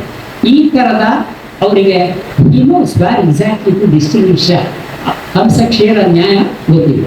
ಇನ್ನೊಂದು ವಿಷಯ ನಾನು ಹೇಳಬೇಕು, ವಾರ್ಡನ್ಸ್ ತುಂಬಾ ಜನ ಆಗಿದ್ದಾರೆ. ಆದ್ರೆ ವಾರ್ಡನ್ಸ್ ತುಂಬಾ ಜನ ನನ್ನ ಮನೆ, ನನ್ನ ಅಂಗಳ, ನನ್ನ ತಿಂಗಳ ಬೆಳಕು ಅಂತ ಅರ್ಥ ಮಾತ್ರ ಮಾಡಿಕೊಂಡಿದ್ರು. ಇವರು ಇಡೀ ನಮ್ಮ ಕ್ಯಾಂಪಸ್ನಲ್ಲಿ ಅದರ ನಕ್ಷೆ ಮಾತ್ರ ಅಲ್ಲದೆ ಅಲ್ಲಿಯ ವಾಟರ್ ಪೈಪ್ ಎಲ್ಲೆಲ್ಲಿ ಇದೆ, ಆಮೇಲೆ ಅದರ ನಿಜವಾದಂತ ವಾಲ್ ಎಲ್ಲಿದೆ ಅಂತ ಹೇಳುವಂತಹದ್ದು ಗೊತ್ತಿದ್ದು ಬಾಬು ಗೌಡ್ರಿಗೆ ಬಿಟ್ಟರೆ ನೆಕ್ಸ್ಟ್ ಗೊತ್ತಿದ್ದದ್ದು ಅವರಿಗೆ ಮಾತ್ರ, ಯಾರಿಗೂ ಗೊತ್ತಿಲ್ಲ. ಅಂದ್ರೆ ಯಾವುದೇ ಒಂದು ವಿಷಯ ಅವ್ರು ಹೋದಕ್ಕಿದ್ರೆ ಅವ್ರು ಸುಮ್ಮನೆ ಮೇಲಿಂದ ಮೇಲೆ ಮಾಡಿ ಬರುವಂತವರಲ್ಲ. ಅವರೇ ಹೋಗಿ ನೀರು ತುಂಬಿಸ್ತಾ ಇದ್ದದನ್ನ ನಾನು ನೋಡಿದ್ದೇನೆ ಟ್ಯಾಂಕಿಗೆ. ಅವರೇ ಹೋಗಿ ನಿಜವಾಗಿ ಆದ್ರೂ ಕೂಡ ಬೀಗ ಹಾಕೋದನ್ನ ನಾನು ನೋಡಿದ್ದೇನೆ. ಎಲ್ಲರೂ ಕೂಡ everybody wants to be a boss, but to be a boss on the strength of one's own ability to work at the grass root level, that made in a real boss. ಇದೇ ವಿಷಯವನ್ನ ಇಟ್ಟುಕೊಂಡು ಹಲವು ಪ್ರಮೇಯಗಳನ್ನು ಹೇಳಬಹುದು ಅಂತ ಆಗದಿದ್ರು ಕೂಡ ನಾನು ನನಗೆ ಗೊತ್ತಿರುವಂತಹ ದೃಷ್ಟಿಯಿಂದ ನಾನು ಹೇಳ್ತಾ ಇರುವಂತದ್ದು, ಅವರು ವಾರ್ಡನ್ ಆದಾಗ ವಿಶೇಷವಾಗಿ ಸವಿತಕ್ಕಲ್ಲಿ ಇರೋದ್ರಿಂದ ಅಲ್ಲಿ ಮಕ್ಕಳಿಗೆ ಏನಾದರೂ ಅಕಸ್ಮಾತ್ ಆಗಿ ತೊಂದರೆ ಬಂತು ಅಂತ ಆಗದಿದ್ರೆ 12 ಗಂಟೆ ರಾತ್ರಿಗೆ 2 ಗಂಟೆ ರಾತ್ರಿಗೆ ಅವರು ಕರೆದುಕೊಂಡು ಹೋಗಿ, ಆಗ ನಿಮಗೆ ಗೊತ್ತಿದೆ ಇಂಥ ವಾಹನ ಸೌಲಭ್ಯ ಇರಲಿಲ್ಲ, ಅವರು ಏನಾದರೂ ಮಾಡಿ ಆ ಮಕ್ಕಳನ್ನ ಆಸ್ಪತ್ರೆಗೆ ಮುಟ್ಟಿಸುವಂತಹದ್ದು, ಬಂದ ಮೇಲೆ ಶುಶ್ರೂಷೆ ಮಾಡುವಂತಹದ್ದು, ಇದನ್ನು ಇವರಿಬ್ಬರು ಮಾಡಿಕೊಂಡದ್ರಿಂದ ಇದೊಂದು ವಿಷಯಕ್ಕೆ ನಾನು ನಿಜವಾಗಿ ಆದರೂ ಕೂಡ ಇಬ್ಬರು ದಂಪತಿಗಳನ್ನ ಎಲ್ಲ ಅಲ್ಲಿದ್ದ ಮಕ್ಕಳ ಪರವಾಗಿ ಅಭಿನಂದಿಸೋದಕ್ಕೆ ಹೋಗುತ್ತೇನೆ. ಇನ್ನೊಂದು ನಿಮಗೆ ಗೊತ್ತಿದೆ, ಸಾಮಾನ್ಯವಾಗಿ ಲ್ಯಾಂಗ್ವೇಜ್ ಟೀಚರ್ಸ್ ಯಾರಿದ್ದಾರೆ ಇಲ್ಲಿ ಅವ್ರನ್ನ ಬಿಟ್ಟು ಈ ಕನ್ನಡ, ಹಿಂದಿ, ಸಂಸ್ಕೃತ ಲ್ಯಾಂಗ್ವೇಜ್ ಟೀಚರ್ಸ್ಗೆ ಇಂಗ್ಲಿಷನ್ನು ಸೇರಿದಂತೆ ಇವರಿಗೆ ಅದು ಈ ಟೆಕ್ನಾಲಜಿ ಮತ್ತೆ ಅವರ ಸಾಹಿತ್ಯ ತಾಳಮೇಲೆ ಆಗುದಿಲ್ಲ, ಜಾತಕ ಸೇರುವುದಿಲ್ಲ. ಅವ್ರಿಗೆ ಸಾಮಾನ್ಯವಾಗಿ ಅವರಿಗೆ ಕಂಪ್ಯೂಟರ್ ಆಗಲಿ ಅಥವಾ ಟೆಕ್ನಾಲಜಿ ಯಾವುದು ಬರೋದೇ ಇಲ್ಲ. ಗಣೇಶ್ ಪ್ರಸಾದ್ ಇದ್ದಾರೆ, another noble exception, I know that. Shrishakumar ಇದ್ರು ಬೆಳಿಗ್ಗೆ. ಆದರೆ ಶ್ರೀಧರ್ ಅವರು ಟೆಕ್ನಾಲಜಿಯಲ್ಲಿ ಬಂದ ತಕ್ಷಣ ವಿವೇಕ್ ರೈ ಅವರ ಬಗ್ಗೆ ಕೂಡ ಅದನ್ನೇ ಮಾತಾಡುತ್ತಾರೆ. He was one of the first to use the emails, he was one of the first to use computers ಅಂತ ಹೇಳುವಂತದ್ದು. ಯಾರು ನಿಜವಾಗಿ ಆದರೂ ಕೂಡ ತನ್ನನ್ನ ಸಮಯಕ್ಕೆ ಸರಿಯಾಗಿ ಅಡಾಪ್ಟ್ ಮಾಡಿಕೊಂಡು ಎಷ್ಟರವರೆಗೆ ಅಂತಂದ್ರೆ, ನಾವು ನೀವು ಇವತ್ತು ಏನಾದರೂ ಬರೀಬೇಕು ಅಂತ ಆದದಿದ್ರೆ ಅದನ್ನ ಬರೆದು ತಿದ್ದಿ ತೀಡಿ ಮತ್ತೊಂದು ಸಲ ಪ್ಯಾರಾಗ್ರಾಫ್ ಮಾಡ್ತೇವೆ ಅಂತ ಆದದಿದ್ರೆ ಅವರು ಅವರ ನಾವೆಲ್ ಅನ್ನ ಕಂಪ್ಯೂಟರ್ ಅಲ್ಲೇ ಕೂತ್ಕೊಂಡು ಟೈಪ್ ಮಾಡ್ತಾ ಹೋಗ್ತಾ ಇದ್ರು. ಅಷ್ಟು ಎರಡರನ್ನ ಅಡ್ಯಾಪ್ಟ್, ಅವರ ಯೋಚನೆಯನ್ನ ನಿಜವಾಗಿ ಹಾಕೊಂಡು ಅಲ್ಲಿಯ ಟೈಪಿಂಗ್ ನ ಸ್ಪೀಡ್ಗೆ ಅನುಗುಣವಾಗಿ ಹೋಗಬೇಕು ಅಂತ ಆಗದಿದ್ರೆ, unless you are adapting both the things you can't do that. ಅದನ್ನ ಮಾಡುತ್ತಾ ಇದ್ದಂತಹ ಸಂದರ್ಭದಲ್ಲಿ ನಾನು ಫೋಟೋಗ್ರಫಿ, ಇವತ್ತಿಲ್ಲಿರುವಂತಹ ಹೆಚ್ಚಿನವರು ಅದರ ನಿಜವಾದಂತಹ ಉಪಯೋಗ ಪಡೆದುಕೊಂಡಂಥವ್ರು ಏನು ಅಂತಂದ್ರೆ, ನಮ್ಮಲ್ಲಿ ಫೋಟೋಗ್ರಫಿ ಕ್ಲಬ್ ಅದ್ರ ಮೊದಲು ಇತ್ತು, ಇಲ್ಲಿದ್ದವರು ಗೊತ್ತಿದೆ. ಪ್ರೊಫೆಸರ್ ರಾಮಮೋಹನ್ ರಾವ್ ಅವರು ಅಲ್ಲೊಂದು ಫೋಟೋಗ್ರಫಿ ಕ್ಲಬ್ ಅನ್ನ ಮಾಡಿ ಇಟ್ಕೊಂಡಿದ್ದೀವಿ. ಅವರಿಲ್ಲ, ಅವ್ರ ಬಗ್ಗೆ ಕೆಟ್ಟದ್ದು ಮಾತಾಡಬಾರದು ನಾನು. ಆದ್ರೆ ಅವರನ್ನು ನೋಡಿದ್ರೇನೆ ಬೇಡಪ್ಪ, ಫೋಟೋಗ್ರಫಿ ಬೇಡ, ಎಂತದ್ದು ಬೇಡ ಅಂತ ಹೇಳುವಂತ ಅದಾನುಭಾವ. ಅವರು ಎಷ್ಟು ಒಳಗಿನಿಂದ ಸಾಫ್ಟ್ ಇದ್ದಾರೋ ಹೊರಗಿನ ಇವರದೊಂದು ನೋಟ್ ಬುಕ್, ಈ ನೋಟ್ ಬುಕ್ಕಿನಲ್ಲಿ ಎಲ್ಲದನ್ನು ತಗೊಂಡದ್ದು, ಕಾಪಿ ಮಾಡಿದ್ದು ಇತ್ಯಾದಿ ಮಕ್ಕಳಿಗೆ ಕೊಟ್ಟದ್ದು, ಪ್ರತಿಯೊಬ್ಬರ ಒಂದು ಹೊಸ ಥಾಟ್ ನಿಮಗೆ ಬಂದಾಗ ಅದಕ್ಕೆ ಒಂದು ಸಲ ಅಭಿವ್ಯಕ್ತಿ ಸಿಕ್ಕಿತು ಅಂತಾದ್ರೆ ಪ್ರಥಮ ಸ್ಪರ್ಶ ಆಗಿ ಆಯಿತು. ಅದನ್ನು ಮತ್ತೆ ಕೂತು ನೀವು ನೆನಪು ಮಾಡಿಕೊಂಡು ಬರೆಯುವಾಗ it becomes a repetition. You can't give the first kiss for the second time. ಅದೇ ರೀತಿಯಲ್ಲಿ ಒಂದು ಸಲ ನಿಮಗೆ ನಿಜವಾಗಾದ್ರೂ ಕೂಡ ಆ ಫೀಲಿಂಗ್, ಆ ಯೋಚನೆ ಒಂದು ಆ ಸಂಯೋಗ ಬಂತಲ್ಲ, ಆಮೇಲೆ ಕೂತು ಬರೆಯೋದು ಅಂತಂದ್ರೆ ನನಗೆ ಅತ್ಯಂತ ಮೊನಾಟನಸ್ ಹಾಗೂ ಟೈರ್ಸಮ್ ಅಂತ ಹೇಳಿ ಅವನಿಗೆ ಹೇಳಿದಾಗ ತುಂಬಾ ಇರಬಹುದು ಅಂತ. ನಾನು ಇದನ್ನು ಯಾಕೆ ಹೇಳಿದೆ ಅಂತಂದ್ರೆ, ಟೀಚರ್ಸಿಗೆ ಸಾಮಾನ್ಯವಾಗಿ ಕೂತು ಬರಿಬೇಕು ಅಂತ ಆದರೆ ಅವರಿಗೆ ಯಾವಾಗ ಅವರಿಗೆ ಓರಲ್ ಕಮ್ಯುನಿಕೇಶನ್ ನಲ್ಲಿ ಸೆಲ್ಫ್ ಆಕ್ಚುಲೈಸೇಷನ್ ಸಿಕ್ಕೋದಿಲ್ಲ, ಆಗ ಕೂತು ಬರೀತಾರೆ ಅಂತ ಕ್ಷಮೆ ಇರಲಿ. ನನ್ನ ನಿಜವಾದಂತಹ ಭಾವನೆ, ನನ್ನ ಅನುಭವ. I have already found that self-actualization in finding your feelings find thoughts and thoughts their words ಅಂತ ಹೇಳ್ತಾರಲ್ಲ, ಅದೇ ಥರದಲ್ಲಿ ಆ ಥರದಲ್ಲಿ ಒಂದು ಸಲ ನೀವು ಅದನ್ನು ಹೇಳಿ ಆದಮೇಲೆ ಮತ್ತೆ ಪುನಃ ಅದನ್ನು ಒಳಗೆ ಎಳ್ಕೊಂಡು ಪುನಃ ಉಗಿಳಲಿಕ್ಕೆ ಮನಸ್ಸಿಲ್ಲ. ಆದರೆ ಶ್ರೀಧರ ಅವರದೊಂದು ವಿಶೇಷವಾದಂಥ ಸಾಮರ್ಥ್ಯ ಅಂತ ಅನಿಸುತ್ತೆ. ಅವರು ಬೇಕಾದಷ್ಟು ಕ್ಲಾಸಿನಲ್ಲಿ ಅತ್ಯಂತ ಶ್ರೇಷ್ಠವಾದಂಥ ಪಾಠವನ್ನು, ಶ್ರೇಷ್ಠ ತರದ ಪಾಠವನ್ನು ಮಾಡಿದರೂ ಕೂಡ ಮತ್ತೆ ಅವರದ್ದು 2020 ಅಲ್ಲ, ಅವರದ್ದು ಟೆಸ್ಟ್ ಮ್ಯಾಚಿನಲ್ಲಿ ಸೆಕೆಂಡ್ ಇನ್ನಿಂಗ್ಸ್ ಶುರು ಮಾಡಿದರು. ಸೆಕೆಂಡ್ ಇನ್ನಿಂಗ್ಸ್ನಲ್ಲಿ ಏನು ಅಂತಂದ್ರೆ ಫಸ್ಟ್ ಇನ್ನಿಂಗ್ಸ್ನಲ್ಲಿ ಮಾಡಿದ ತಪ್ಪುಗಳೆಲ್ಲ ಏನು ಅಂತ ನೋಡಿಕೊಂಡು ಅವರು ಬರೆದಂತಹ ಅವರ ಕನ್ನಡ ಸಾಹಿತ್ಯಕ್ಕೆ ಅವರ ನಿಜವಾದಂಥ ಕೊಡುಗೆಯ ಬಗ್ಗೆ ಅದು ನಾಲ್ಕು ಮಾತ್ರ ಆಡುತ್ತೇನೆ ನಾನು. ಅವರು 1986ರಲ್ಲಿ ಇತ್ತು ಕಾಣ್ತದೆ, ವಿವಾಹ ಅಂತ ಹೇಳುವಂತಹ ಪುಸ್ತಕವನ್ನ ಸಂಪಾದನೆ ಮಾಡಿದ್ದು. ಅವರಿಗೆ ಆಗ ವಿವಾಹ ಆಗಿತ್ತೋ ಇಲ್ಲೋ ಗೊತ್ತಿಲ್ಲ, ಅದಕ್ಕೆ ಅದರಲ್ಲಿ ಪ್ರೀತಿ ಇಟ್ಟು ಆ ಪುಸ್ತಕ ಬರೋದು ಅಂತ ಕಾಣ್ತದೆ. ಆದರೆ ಅಲ್ಲಿಯೇ ಅವರು ನಿಜವಾಗಿ ಆದರೂ ಕೂಡ ಎಳೆಯ ಗುಣ ಮೊಳಕೆಯಲ್ಲಿ ಹೇಳಿದಾಗಲೇ ಅದೊಂದು ಕಳೆದು ಹೋಗುತ್ತಾ ಇದ್ದಂತಹ ಒಂದು ಯಾವುದೋ ಒಂದು ಪುಸ್ತಕವನ್ನ ಅದನ್ನ it's A classic case of Renaissance. ಅದರ ಪುನರುಜ್ಜೀವನ ಅವ್ರು ಮಾಡಿದ್ದೇನಿದೆ ಅದನ್ನ ಮಾಡಿದಲ್ಲಿಂದ ತೊಡಗಿ ಇನ್ನು ಬೆಳಿಗ್ಗೆ ಪ್ರಸ್ತಾಪ ಬಂತು. ಕಡವ ಶಂಭು ಶರ್ಮರು ಖಂಡಿತವಾಗಿಯೂ ಸ್ವಲ್ಪ ಸಮಯದ ಮೇಲೆ ಅವರು ಇದ್ರಂತೆ, ಈ ಲೋಕದಲ್ಲಿ ಇದ್ರು, ಪ್ರತಿಭೆಯಲ್ಲಿ ಇದ್ರಂತೆ ಗೊತ್ತಾಗ್ತಾ ಇದೆ.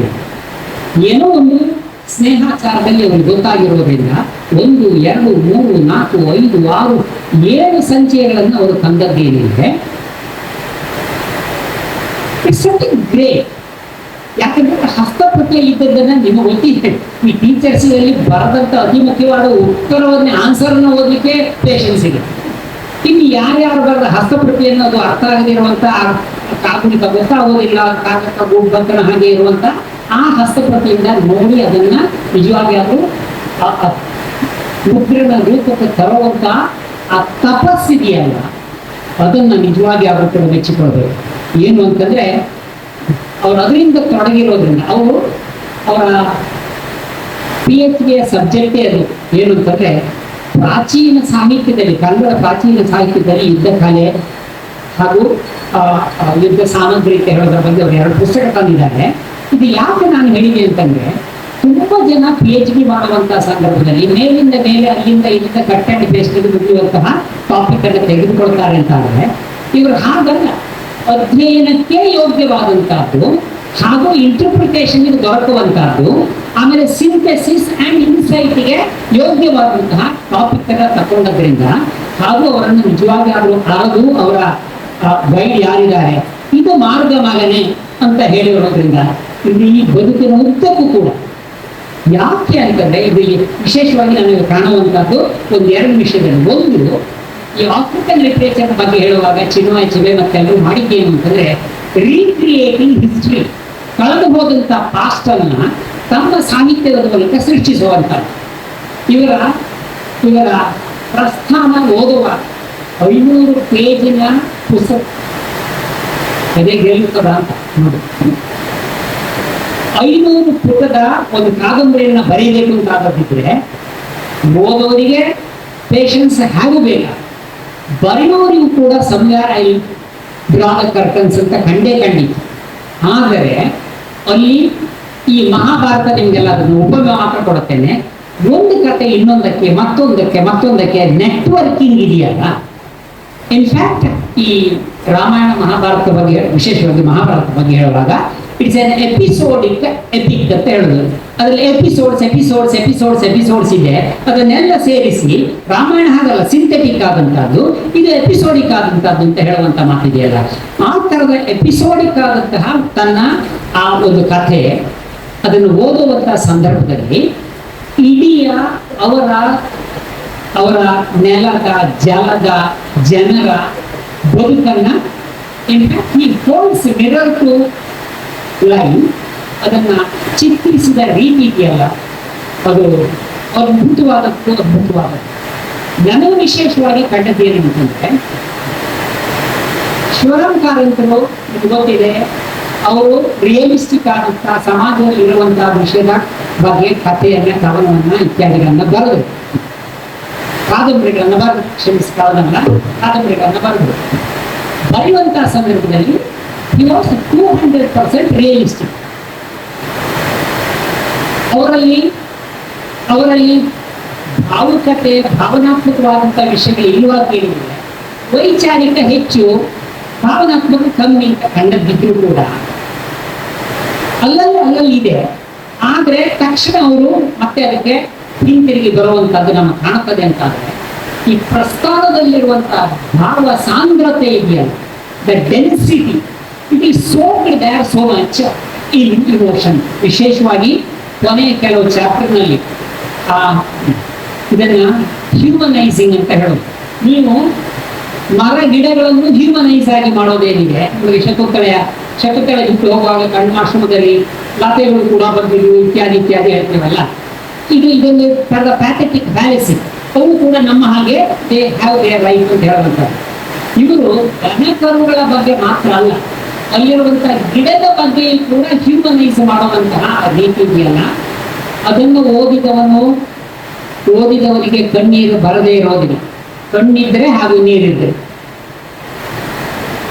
ಅದು ಒಂದು ರೀತಿಯಲ್ಲಿ ಆಗೋದಿದ್ರೆ, ಬೆಳಿಗ್ಗೆ ಕಾಲ್ತಜಿಯವರು ಹೇಳಿದ್ರು, ನಾವು we are literates who are dealing with letters and scripts.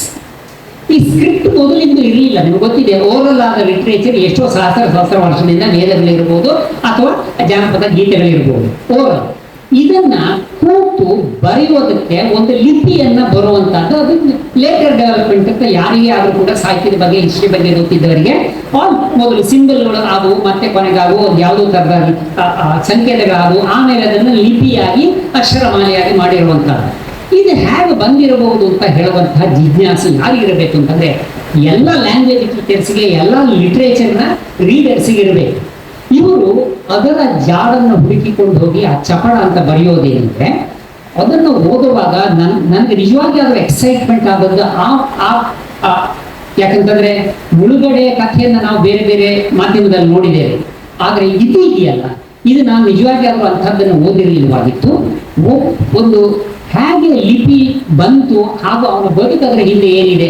ನಿಮಗೆ ತಾಜಮಹಲ್ನ ಬಗ್ಗೆ ಹೇಳುವಂಥ ಸಂದರ್ಭದಲ್ಲಿ ಅಲ್ಲಿರುವಂಥ ಸೌಂದರ್ಯ ಮಾತ್ರ ಹೇಳ್ತೇವೆ, ಅದರ ಹಿಂದಿರುವಂಥ ಶ್ರಮ, ತ್ಯಾಗ ಹಾಗೂ ಕ್ರೌರ್ಯವನ್ನ ಹೇಳೋದಿಲ್ಲಲ್ಲ. ಅದೇ ಥರದಲ್ಲಿ ಹೇಗೆ ಬಂತು ಅಂತ ಹೇಳುವಂತಹ ಇಡೀ ಕಥಾನಕವನ್ನು ಕೊಡುವಂತಹ ಸಂದರ್ಭ, ಅದು ಇನ್ನೂ ಹೊಸದಾದಂಥ ಒಂದು ಆಯಾಮ. ಕಾದಂಬರಿಗೆ ನಿಜವಾಗಿ ಆದರೂ ಒಂದು ಹೊಸದಾದಂಥ ಆಯಾಮ ತಂದಿರುವಂಥದ್ದು. I honestly believe that his productions, his literature have not found their due recognition.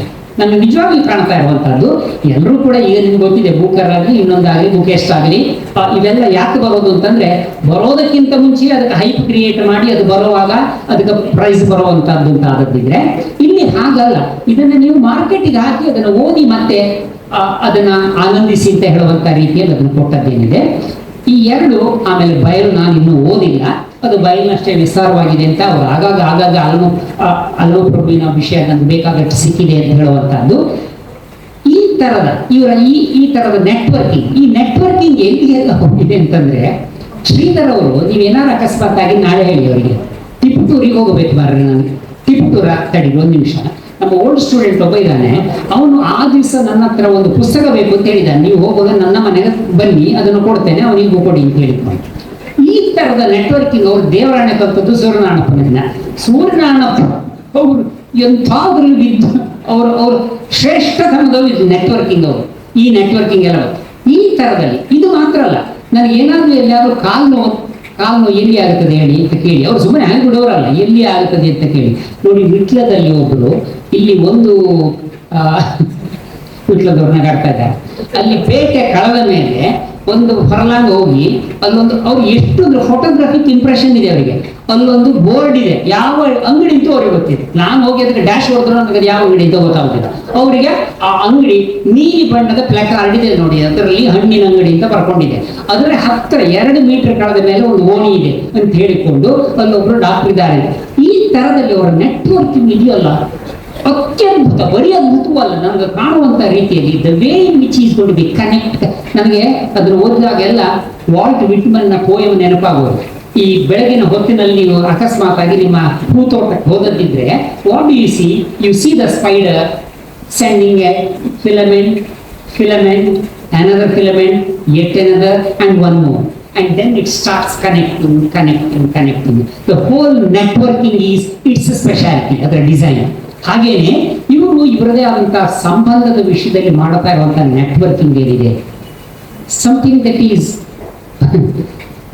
ಏನಂತ ಹೇಳಿ ಮ್ಯಾಗ್ನಿಫಿಸೆಂಟ್ ಅಲ್ಲ, ಒಂದೊಂದ್ಸಲ ಡಿವಾಸ್ಟೇಟಿಂಗು ಕೂಡ.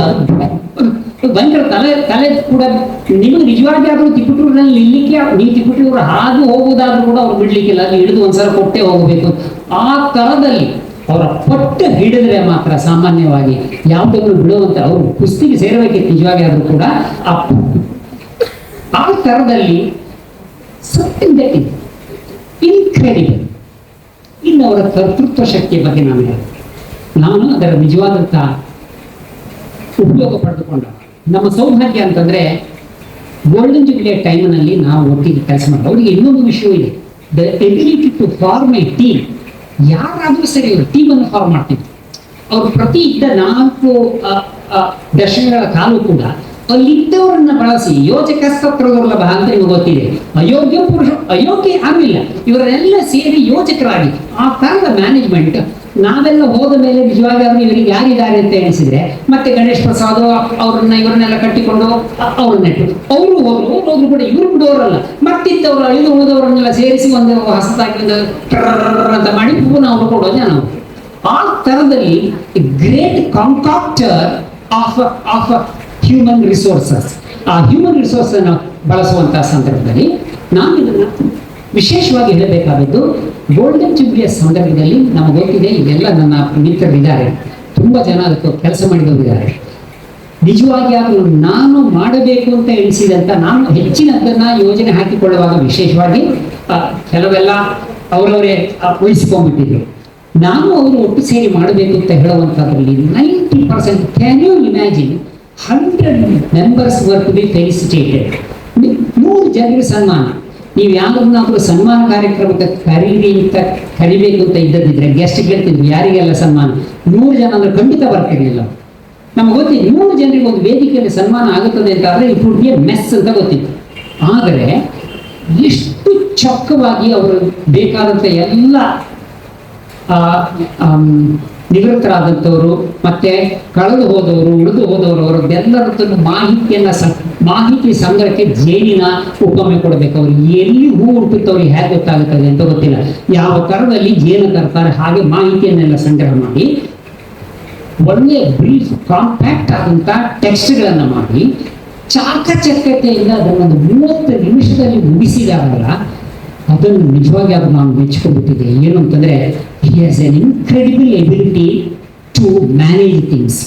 ಅವರು ಸದ್ದು ಗದ್ದಲ ಮಾಡೋದಿಲ್ಲ, ಕ್ವಾಯಿಟ್ ವರ್ಕರ್ ಅಂತ ಆದದ್ದಿದ್ರು ಕೂಡ ಅವ್ರು ಎಲ್ಲರೂ ಹಾಗೆ. ನಿಮಗೆ ಗೊತ್ತಿರ್ಬೋದು, ವಿವೇಕಾನಂದ ಕಾಲೇಜು ಪುತ್ತೂರು ವಿದ್ಯಾವರ್ಧಕ ಸಂಘದಿಂದ ಸ್ಥಾಪಿತವಾದಂತಹದ್ದು. ಅದರ ಹಿಸ್ಟ್ರಿ ಎಲ್ಲಿದೆ ಅಂತಂದ್ರೆ, ಹಿಸ್ಟ್ರಿ ಎಲ್ಲಿದೆ ಯಾರಿಗೆ ಗೊತ್ತಿದೆ? ಎಲ್ಲರೂ ಕೂಡ ನಾನು ಬಂದ ಮೇಲೆ ಹಿಸ್ಟ್ರಿ ಅಂತ ಹೇಳೋರೇ ಇರೋದಲ್ಲ.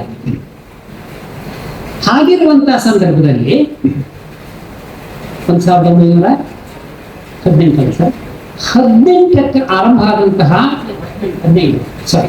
15ಕ್ಕೆ ಆರಂಭ ಆದಂತಹ ಆ ಪುತ್ತೂರು ವಿದ್ಯಾವರ್ಧಕ ಸಂಘ ಹುಟ್ಟೋದಕ್ಕಿಂತ ಮೊದಲು ಮಾಡಿದಂತಹ ಮೀಟಿಂಗ್, ಟೌನ್ ಬ್ಯಾಂಕ್ ನಲ್ಲಿ ಆದಂತಹ ಮೀಟಿಂಗ್, ಅದು ಯಾರ್ಯಾರಿದ್ರು ಅಂತ ಹೇಳುವಂತಹದ್ದನ್ನ ಅದನ್ನೊಂದು 40 ಪೇಜಿನ ಡ್ರಾಫ್ಟ್ ಮಾಡಿದ್ದಾರೆ. In fact it's A research by itself. ಯಾರು ಮಾಡಿದ್ರು, ಯಾವ್ದಕ್ಕೆ ಇದನ್ನು ಮತ್ತೆ ಮತ್ತೆ ಹೇಳ್ತೇನೆ ಅಂತಂದ್ರೆ, ವಿವೇಕಾನಂದ ಕಾಲೇಜಿಗೆ ಅವರು ಮಾಡಿದಂತಹ ಸೇವೆಯ ಸಂದರ್ಭ ಇದೆಯಲ್ಲ, ಅದು ಅದ್ಭುತವಾದಂತಹದ್ದು, ಯಾರೂ ಮಾಡದೇ ಇರುವಂತಹದ್ದು ಅಂತ ನಾನು ಖಂಡಿತವಾಗಿ ಹೇಳಬೇಕು. ಕೆಲವು ಮಟ್ಟಿನಲ್ಲಿ ಇಲ್ಲಿ ಪ್ರಾರಂಭಿಕ ಹಂತದಲ್ಲಿದ್ದಂಥ professor A V Narayana, A V Vatsala madam ಎಲ್ಲ ಇದ್ರು. ಅವರೆಲ್ಲ ಮೊದಲಿಂದಲೂ ಇದ್ದದ್ರಿಂದ ಅವ್ರಿಗೆ ಮೊದಲಿಂದಲೂ ಆದದ್ದು ಗೊತ್ತಿಲ್ಲ. ನಾವೆಲ್ಲ ಮತ್ತೆ ಬಂದು ಸೇರಿಕೊಂಡಂಥವರು. ಆದರೂ ಕೂಡ ಆ ಸಂದರ್ಭದಲ್ಲಿ ಅದರ ಮೂಲಕ್ಕೆ ಹೋಗಿ ಅದನ್ನೆಲ್ಲ ಮಾಡಿದಂತಹದ್ದು ಎಲ್ಲ ಆಯೋಜನೆಯು ಕೂಡ ಪ್ರತಿಯೊಂದು ವಿಷಯ. ಇಲ್ಲಿ ನನ್ನ ಸಂಗೀತ ಶಾಸ್ತ್ರಿಯವರಿದ್ದಾರೆ, ಗಣೇಶ್ ಪ್ರಸಾದ್ ಇದ್ದಾರೆ, ಇನ್ನೂ ತುಂಬಾ ಜನ ಇದ್ದೀರಿ. ಸಾರಿ, ರಾಕೇಶ್ ಇರುವಾಗ, Satyajit, all of you were there. Of course, I am thankful to you. The way in which you gelled together, the way in which you function, ಅದು ಯಾವುದಕ್ಕೆ ಮಾದರಿ ಅಂತಂದ್ರೆ, ಒಂದು ಹೆಚ್ಚಿನವರಿಗೆ ಗೊತ್ತಿದೆ, 2 of us can't actually work together, either me or you ಅಂತ ಹೇಳುವಂಥವ್ರು. ಈ ಲೋಕದಲ್ಲಿ ಯಾವುದೇ ಸಂಘ ಸಂಸ್ಥೆ ಹಾಳಾಗಕ್ಕೆ ಯಾಕಂತಂದ್ರೆ ಆಫ್ಟರ್ ಮೀ ದ ಡೆಲ್ಯೂಜ್ ಅಂತ ತಿಳ್ಕೊಂಡವ್ರು. ಲೂಯಿ ದ 16th 14th ಯಾವನು ಗೊತ್ತಿಲ್ಲ sir, 14th after me the deluge, ನಾನು ಹೋದ ಮೇಲೆ ಪ್ರಳಯ ಅಂತ ತಿಳ್ಕೊಂಡು ಎಲ್ಲರೂ ಇರುವಂತ. ಆದರೆ ನಾನು ಹೋದ ಮೇಲೆ ಒಳ್ಳೇದಾಗುತ್ತದೆ ಅಂತ ತಿಳ್ಕೊಂಡು ಇನ್ನು ಬೆಳಗ್ಗೆ ಅವರ ಬಗ್ಗೆ ಹೇಳಿದ್ರು ಏನಂತಂದ್ರೆ, ಅವ್ರಿಗೆ ನಿಜವಾಗಿ ಸಿಗಬೇಕಾದಂತಹ ಸ್ಥಾನ ಮಾನ ಸಿಗಲಿಲ್ಲ ಅಂತ ಅವರು ನಮ್ಮಷ್ಟು ಕೊರಲಿಲ್ಲ. ಅದಕ್ಕೆ ಸಾಕ್ಷಿ ಏನು ಅಂತಂದ್ರೆ,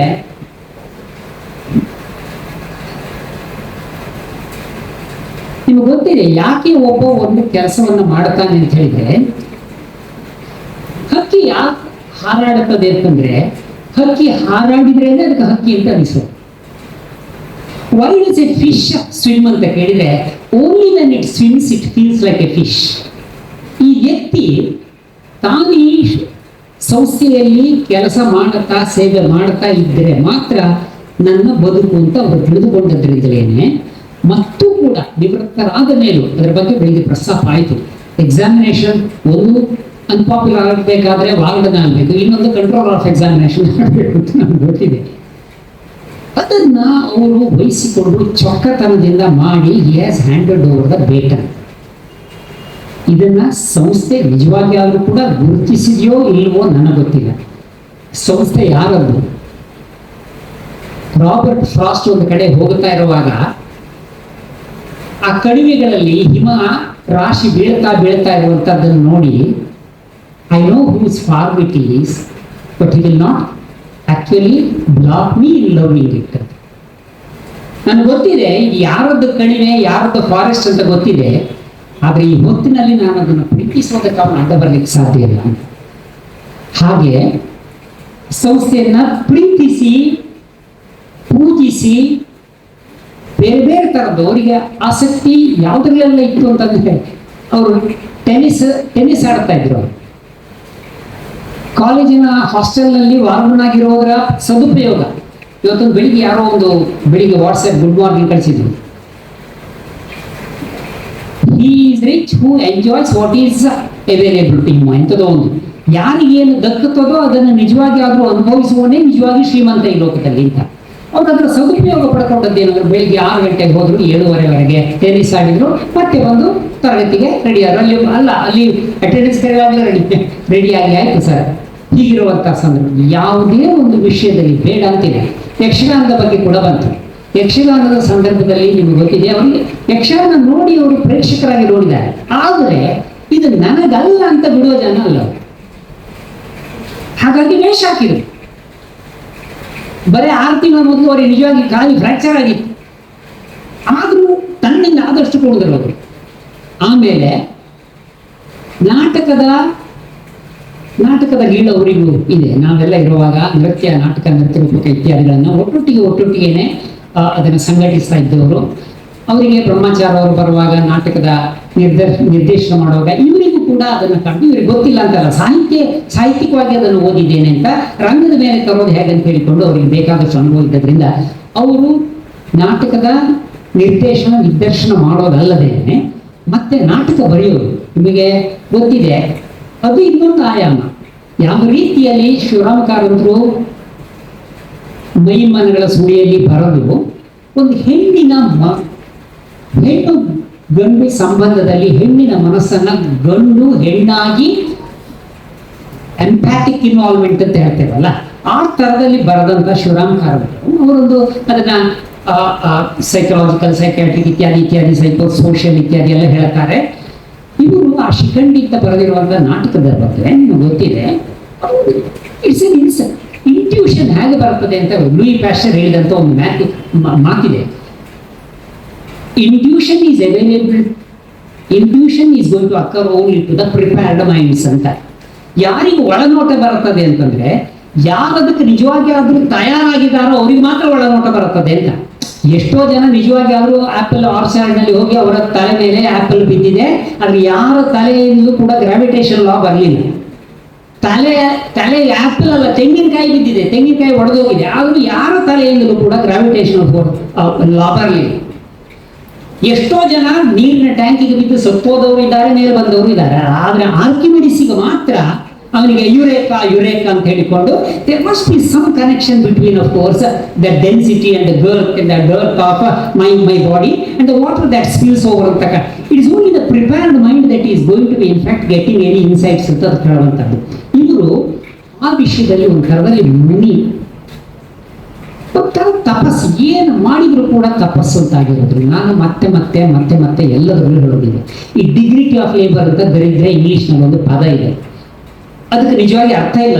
ಡಿಗ್ನಿಟಿ ಆಫ್ ಲೇಬರ್ ಯಾವುದು ಅಂತಂದ್ರೆ, ನಾನು ಕೆಲವು ವರ್ಷದ ಹಿಂದೆ ಒಂದು ಸಲ ಒಂದು ನ್ಯೂಸ್ ಪೇಪರ್ನಲ್ಲಿ ಓದುವಾಗ ಉಡುಪಿಯ ಬೀಡಿನ ಗುಡ್ಡೆಯ ಶವಾಗಾರದಲ್ಲಿ ಒಬ್ಬಳು ಹೆಂಗಸು ಬಂದಂತ ಎಲ್ಲ ಶವಕ್ಕೂ ಕೂಡ ಚಿತಾಗಾರವನ್ನ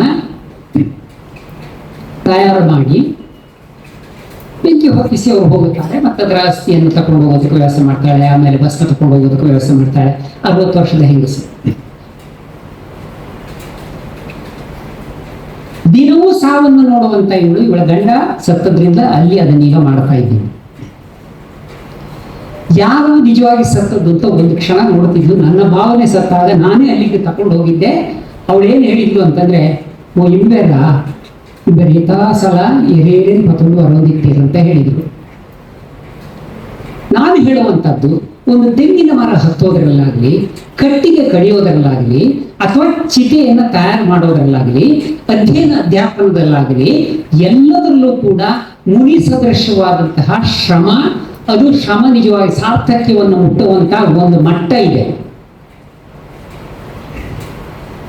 ಒಬ್ಬ ಶಿಕ್ಷಕನಿಗೆ ಸುಖ ಏನು ಅಂತಂದ್ರೆ, ನನಗೆ ಇದೊಂದು ಸೀಸನ್ ಆಫ್ ಫೆಲಿಸಿಟೇಷನ್ ಪ್ರೋಗ್ರಾಮ್ಸ್, ಈಗ ಕೆಲವದಾಯ್ತು, ಇನ್ನೊಂದು 2-3 ಹೋಗ್ಲಿಕ್ಕಿದೆ ಅಭಿನಂದನಾ ಕಾರ್ಯಕ್ರಮಕ್ಕೆ. ಅಲ್ಲಿ ಅವರು ಮೊನ್ನೆ ಫೋನ್ ಮಾಡಿದ್ರು, ಮಾಧುಭಟ್ ಸರ್, ನಾನು ಶಿಕ್ಷಕ ಆದ ಸಾರ್ಥಕ ಅಂತ ನನಗನ್ನಿಸಿ, ನನ್ನ ಮಕ್ಕಳೆಲ್ಲ ಸೇರಿ ಒಂದು ಅಭಿನಂದನಾ ಕಾರ್ಯಕ್ರಮ ಮಾಡ್ತಾ ಇದ್ದಾರೆ, ನೀವು ಬರಬೇಕು ಅಭಿನಂದನಾ ಭಾಷಣಕ್ಕೆ ಅಂತ. ಬೆಳಗಾವಿನಲ್ಲಿರುವಂಥವ್ರು.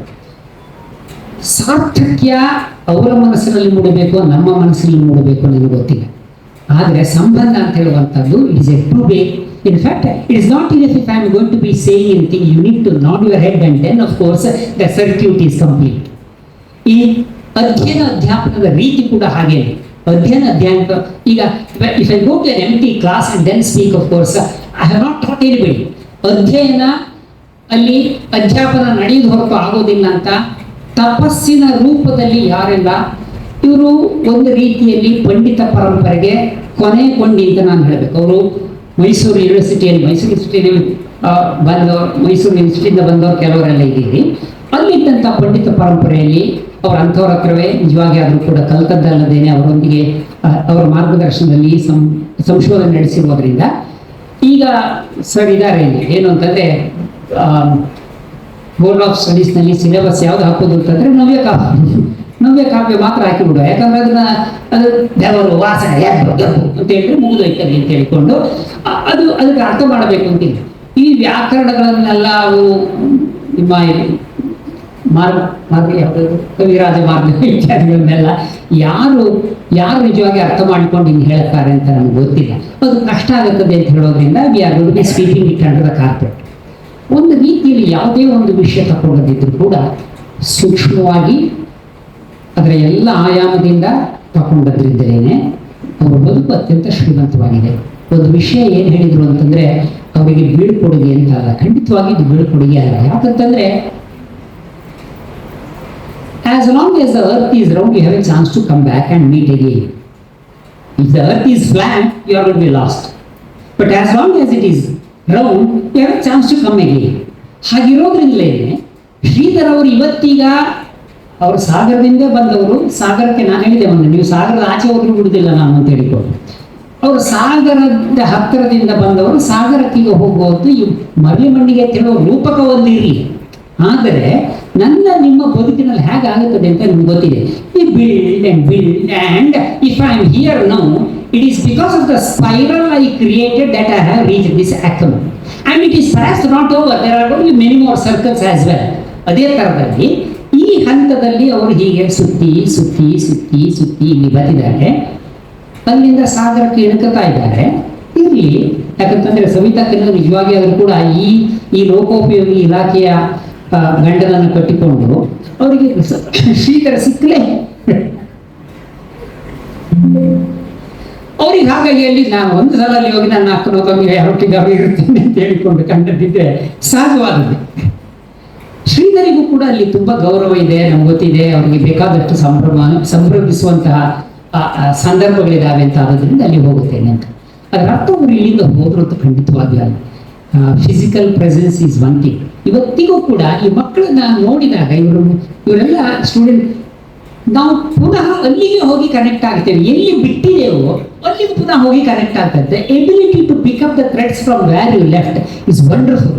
ಮನುಷ್ಯನ ಮನಸ್ಸು, ಹೃದಯ ಎಷ್ಟು ವಿಸ್ಮಯಕಾರಿ ಅಂತಂದ್ರೆ, ನೀವು ಮುಗೀತು ಅಂತ ಅಲ್ಲಿ ಡ್ರಾಪ್ ಆಗೋದೇ ಇಲ್ಲ, ಪುನಃ ಹೋಗಿ ಅಲ್ಲಿ ಕನೆಕ್ಟ್ ಆಗುತ್ತದೆ, ಪುನಃ ಹೋಗುತ್ತದೆ, ಅಲ್ಲಿಂದ ನಮಗೆ ಎದ್ದು ಬರೋದಕ್ಕಾಗುತ್ತದೆ ಅಂತ ಆಗಿರೋದ್ರಿಂದ ಒಂದು ಸ್ವಲ್ಪ ಸಮಯ ವಿಶ್ರಾಂತಿ ತಗೊಳ್ಳಿ. ಅಥವಾ ಬಹುಶಃ ಒಂದು ಎರಡು ಈ ಕೃತಿಕಾರರೆಲ್ಲ ಒಂದು ಸ್ವಲ್ಪ ಸಮಯ ಹೋಗಿ ಯಾವುದೋ ಒಂದು ದಂತಗೋಪುರದಲ್ಲೋ ಅಥವಾ ಮಂತಗೋಪುರದಲ್ಲೋ ಹೋಗಿ ಅಲ್ಲಿದ್ದು ಬರ್ತಾರೆ ಅಂತಾದ್ರೆ ಅವ್ರು ನಿಜವಾಗಿ ಆದರೂ ಅವರ ಮನೆ ಮಾರಬಾರ್ದಿತ್ತು. ಜಯರಾಮಣ್ಣಲ್ಲಿ ಎರಡು ಕಡೆಯಲ್ಲಿ ಮನೆ ಇಟ್ಕೊಂಡು ಅಷ್ಟು ಶ್ರೀಮಂತಿಗೆ ಉಂಟು ಅವ್ರಿಗೆ, ಸುಮ್ಮನೆ ಅಲ್ಲ. ಅವ್ರಿಗೆ ಅಲ್ಲಿಯೂ ಇಲ್ಲಿ ಎರಡು ಕಡೆಯಲ್ಲಿ ಮನೆ ಇಟ್ಕೊಳ್ಬೋದಿತ್ತು. ಆದ್ರೆ ಜಯರಾಮಣ್ಣನ ಪ್ರೀತಿಗೆ ಬೇಕಾಗಿ ನನ್ನ ಮನೆಯಲ್ಲಿ ನೀವಿರಿ, ನಾನು ಬಂದಾಗ ನನಗೊಂದು ಸ್ವಲ್ಪ ಜಾಗ ಕೊಡಿ ಅಂತ ಹೇಳಿದ್ದಾರೆ ಅಂತ ಕಾಣುತ್ತೆ. ಹಾಗೆ ಶ್ರೀಧರ್ ಅವರಿಗೆ ಅವರ ಮನೆ ಎಷ್ಟು ವಿಶಾಲ ಆಗಿದೆ ಅಂತಂದ್ರೆ, ಇಲ್ಲಿ ಯಾರು ಬಂದರೂ ಕೂಡ ಅವರನ್ನು ಖಂಡಿತವಾಗಿಯೂ ಕೂಡ ಅವರಿಗೆ ಆತಿಥ್ಯವನ್ನ, ಅವರಿಗೆ ಮಾತ್ರ ಅಲ್ಲ, ಸವಿತಕ್ಕ, ನಮ್ಗೆ ಗೊತ್ತಿದೆ ಸವಿತಕ್ಕ in fact is an inseparable part of Shridhar's life. You know that if he has been like this, ಇಷ್ಟು ಸಮಯವನ್ನು ಕೊಡಬೇಕು ಅಂತ. ನೀವೆಲ್ಲ ಇಲ್ಲಿ ತುಂಬ ಜನ ಗೃಹಸ್ಥರು ಇರ್ಬೋದು, ಅಷ್ಟು ಸಮಯ ನೀವು ಯಾವುದೋ ಒಂದು ವಿಷಯಕ್ಕೆ ಕೊಡಬೇಕು ಅಂತ ಆಗುತ್ತಿದ್ರೆ, unless you are in a position to be supported by your own better half or worse half or whatever half, well it is not that easy. ಅದಕ್ಕೆ ಬೇಕಾಗಿಯೇನೆ ಸವಿತಕ್ಕನಿಗೂ ನಿಜವಾಗಿ ಶ್ರೀಧರಿ ಈಗ ಈ ಹೊತ್ತಿನಲ್ಲಿ ಹೀಗಾದದ್ದಕ್ಕೆ ಅವರಿಗೆ ಅಭಿನಂದನೆಯನ್ನ. ಶ್ರೀಧರ್ ಅವರಿಗೆ ನಾನವರ ಸ್ನೇಹದ ಸುಖವನ್ನು ಹೊಂದಿದ್ದೇನೆ. ಸತ್ಯ ಹೇಳಬೇಕು ಅಂತಂದ್ರೆ, ಇಲ್ಲೆಲ್ಲ ನಾನು ತುಂಬ ಮಿತ್ರರಿದ್ದಾರೆ. He was one friend with whom I had never, 40 ವರ್ಷ ಆದರೂ ನಾನು ಅವ್ರ ಹತ್ರ ಮತ್ತೆ ಹೇಳಿದ್ದೀನಿ, ನನಗೊಬ್ಬರೇ ಈ ಕ್ಯಾಂಪಸ್ನಲ್ಲಿ ಸ್ನೇಹಿತರಿದ್ದದ್ದು, ನೀವೊಬ್ಬರು ಮಾತ್ರ ಅಂತ. 10 ವರ್ಷ ಆಯ್ತು ನಾನು ಆ ಕ್ಯಾಂಪಸ್ಸನ್ನು ಬಿಟ್ಟರು ಕೂಡ ಆ ಸ್ನೇಹ ನಿಜವಾಗಿ ಆದರೂ ಕೂಡ ಅದೊಂಥರದ ಸಮಾನವಾದಂತಹ, ಬೆಳಿಗ್ಗೆ ನಿರಂಜನ್ ವಾನಳ್ಳಿ ಅವರು ಹೇಳಿದರು, ಏನು ಅಂತ ಗೊತ್ತಿಲ್ಲ, ಹಲವು ವಿಷಯಗಳಲ್ಲಿ ನನಗೂ ಅವರಿಗೆ ಸಮಾನವಾದ ಧೋರಣೆ, ಮೌಲ್ಯ, ಯೋಜನೆ ಇತ್ಯಾದಿಗಳಿದ್ದರಿಂದ how it actually fell in places ಅಂತಂದ್ರೆ, ಸ್ನೇಹ ಹೇಗಿರಬೇಕು ಅಂತ ಹೇಳೋದನ್ನ ಈ ಜನ್ಮದಲ್ಲಿ ನಾನು ಮುಂದಿದೆ. ಹಾಗಾಗಿ ಶ್ರೀಧರ್ ಅವರಿಗೆ ಐ ಥಿಂಕ್ ನಾನು ವಂದಿಸಬೇಕು ಅಂತ ಕಾಣ್ತದೆ. ನಾನು ಇಲ್ಲದಿದ್ರೆ ಅಭಿನಂದನೆ ಮಾತ್ರ ಹೇಳಬೇಕು ಅಂತ ಬಂದವನು. ಇಲ್ಲಿದ್ದಂತಹ ಎಲ್ಲ ಎಳೆಯವರ ಪರವಾಗಿ ಅಭಿನಂದನೆ ಹೇಳಬೇಕು, ಕ್ಷಮಿಸಿ ಅಭಿವಂದನೆ ಹೇಳಬೇಕು, ಹಾಗೂ ಉಳಿದವರ ಪರವಾಗಿ, ಹಿರಿಯರ ಪರವಾಗಿ ಅಭಿನಂದನೆ ಹೇಳಬೇಕು ಅಂತ ಇದ್ದೆ. ಆದರೆ ನನಗೆ ಅವರೆಂದೂ ಕೂಡ ನನಗಿಂತ ಪ್ರಾಯದಲ್ಲಿ ಸಣ್ಣವರಾಗಿ ಕಾಣಲೇ ಇಲ್ಲ. ಕೆಲವು ಬಾರಿ ಅವರು ಹಿರಿಯರು, ನಮ್ಮ ಮನೆಯಲ್ಲಿ ನಮ್ಮ ಅಕ್ಕ, ಅಣ್ಣ, ತಮ್ಮಂದ 4 ಜನ ಇದ್ದೇವೆ, ನಾವೆಲ್ಲರೂ ಪ್ರಾಯ ಆದವ್ರೆ. ಕೆಲವರು ಬಂದು, ನಿಮ್ಮಲ್ಲಿ ಯಾರು ಅಣ್ಣ ಯಾರು ತಮ್ಮ, ನಾನು ಹೇಳೋದುಂಟು ನಾವೆಲ್ಲರೂ ಅಣ್ಣನೇ ಈಗ ಅಂತ ಹೇಳ್ಕೊಂಡು, ಯಾಕೆ ಎಲ್ರಿಗೂ 70. ಹಾಗೇನೆ ಇವರಲ್ಲಿ ಹಿರಿಯರು ಕಿರಿಯರು ಪ್ರಶ್ನೆ ಇಲ್ಲ.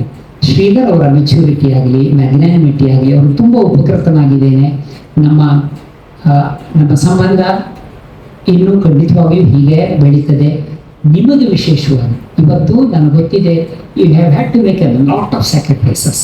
ಇದನ್ನೆಲ್ಲ ಮಾಡಿಕೊಂಡು ಇಷ್ಟು ಶಿವಪ್ರಸಾದ್ ಫೋನ್ ಮಾಡಿದಂಥ ಸಂದರ್ಭದಲ್ಲಿ ನಾವೆಲ್ಲ ಒಟ್ಟಾಗಿ ಇದನ್ನು ಮಾಡುತ್ತೇವೆ ಅಂತ ಹೇಳುವಾಗ ಮನಸ್ಸು ತುಂಬಿ ಬಂತು. Number is not important, in fact quality is important. ನಾನು ಈಗಾಗಲೇ ಹೇಳಿದ ಹಾಗೆ ನೀವು ಬಂದಿರುವಂಥ ಒಬ್ಬೊಬ್ಬರು ಕೂಡ ಸಹಸ್ರ ವಿದ್ಯಾರ್ಥಿಗಳ ಪ್ರತಿನಿಧಿಗಳು ಅಂತ ತಿಳಿಯುತ್ತಾ, ಶ್ರೀಧರ್ ಅವರಿಗೆ ನಿಜವಾಗಿ ಆದರೂ ಕೂಡ ಪುತ್ತೂರಿನ ನಮನ. ಯಾವುದಕ್ಕಂತಂದರೆ ಅವರು ಇಲ್ಲಿ ಸಲ್ಲಿಸಿದಂತಹ ಸೇವೆ ಅನನ್ಯವಾದಂಥ ಸೇವೆ. ಇನ್ನು ಕೆಲವರು ಮಾಡದೇ ಇರೋದಕ್ಕಾಗದೇ ಇರುವಂತಹ ಸೇವೆಯನ್ನು ಇನ್ನೂ ತುಂಬ ಹೇಳೋದಕ್ಕೆ ಶಿವಪ್ರಸಾದ್ ಆಗಲೇ ಮೇಲೆ ಬಂದು ನಿಂತಿದ್ದಾರೆ, ನನಗೆ ಗೊತ್ತಿದೆ. ಹಾಗಾಗಿ ಅವ್ರು ಹೇಳಿದ್ದಾರೆ 9 ಗಂಟೆಗೆ ನೈಟ್ ಬಸ್ ಹತ್ತಬೇಕು. ನನಗೆ ನನ್ನ ಈ ಪ್ರೀತಿಯ ಸ್ನೇಹಿತನನ್ನ ನಿಮ್ಮೆಲ್ಲರ ಪರವಾಗಿ ಅಭಿನಂದಿಸುವುದಕ್ಕೆ ನನ್ನನ್ನು ನೆನಪು ಮಾಡಿಕೊಂಡಂತ ನಿಮ್ಮೆಲ್ಲರಿಗೂ ಕೂಡ ನನ್ನ ವಂದನೆಯನ್ನು ಸಲ್ಲಿಸಿ 3 ಕಾಲ ಅವರು ಹೀಗೆ ಸಕ್ರಿಯವಾದಂಥ ಬದುಕನ್ನು ಬದುಕಲಿ ಅಂತ ಹೇಳ್ತಾ ವಿರಮಿಸ್ತೀನಿ. ನಮಸ್ಕಾರ.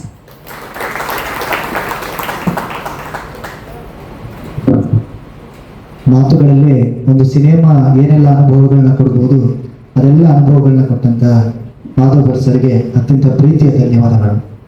ಆರಂಭದಲ್ಲಿ ಭಾವಗೀತೆಯನ್ನು ಹಾಡಿದವರು ಪಂಚಮಿ ಪಾಟೀಲಪದ ಅವರು MCJ ವಿವೇಕಾನಂದದಲ್ಲಿ MCJ ವಿದ್ಯಾರ್ಥಿಯಾಗಿದ್ದು ಈಗಷ್ಟೇ MCJ ಮುಗಿಸಿದ್ದಾರೆ. ಅವರಿಗೆ ಶ್ರೀಧರ್ ಸರ್ ಅವರು ಒಂದು ಸ್ಮರಣಿಕೆಯನ್ನು ಮಾಡಬೇಕು ಅಂತ ಕೇಳ್ತಾರೆ.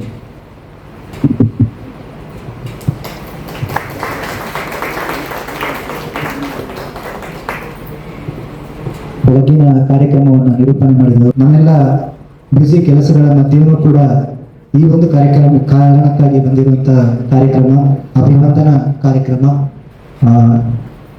ಚೇರನ್ನ ಪುತ್ತೂರು ಡಾಕ್ಟರ್ HG ಶ್ರೀಧರ ಮುಂಡಿಗೆಹಳ್ಳ ಇವರಿಗೆ ಸಮರ್ಪಿಸಿದ ಸನ್ಮಾನ ಪತ್ರ. ಆದರಣೀಯರೇ, ಕಳೆದ 3 ದಶಕಗಳಲ್ಲಿ ಉನ್ನತ ಶಿಕ್ಷಣ ಕ್ಷೇತ್ರಕ್ಕೆ ತಮ್ಮದಾದ ಯೋಗದಾನವನ್ನು ನೀಡಿದ್ದಲ್ಲದೆ ಬುಧ ಜನರಿಂದ ಪಂಡಿತ ಪರಂಪರೆಯ ಕುಂಡಿ ಎಂಬ ನೆಗಳತೆಗೆ ಪಾತ್ರರಾಗಿದ್ದೀರಿ. 10 ಹಲವು ಚಿಂತನ ಮಂಥನಗಳಲ್ಲಿ ಸದಾ ಮಗ್ನರಾಗಿರುವ ತಾವು ಕೈಗೆತ್ತಿಕೊಳ್ಳುವ ಪ್ರತಿಯೊಂದು ಸಂಗತಿಯು ಆತ್ಯಂತಿಕವಾಗಿ ಸಂಶೋಧನೆಯ ನೆಲೆಗಟ್ಟನ್ನು ಸ್ಪರ್ಶಿಸುವುದು ಮತ್ತು ವಿನೂತನ ವಿಚಾರಧಾರೆಯೊಂದರ ವ್ಯುತ್ಪತ್ತಿಗೆ ಕಾರಣವಾಗುವುದನ್ನು ಹಲವರು ಗುರುತಿಸಿರುವುದು ತಮ್ಮ ಸಹಜ ಗುಣಕ್ಕೆ ಸಂದ ಗೌರವವೇ ಸರಿ.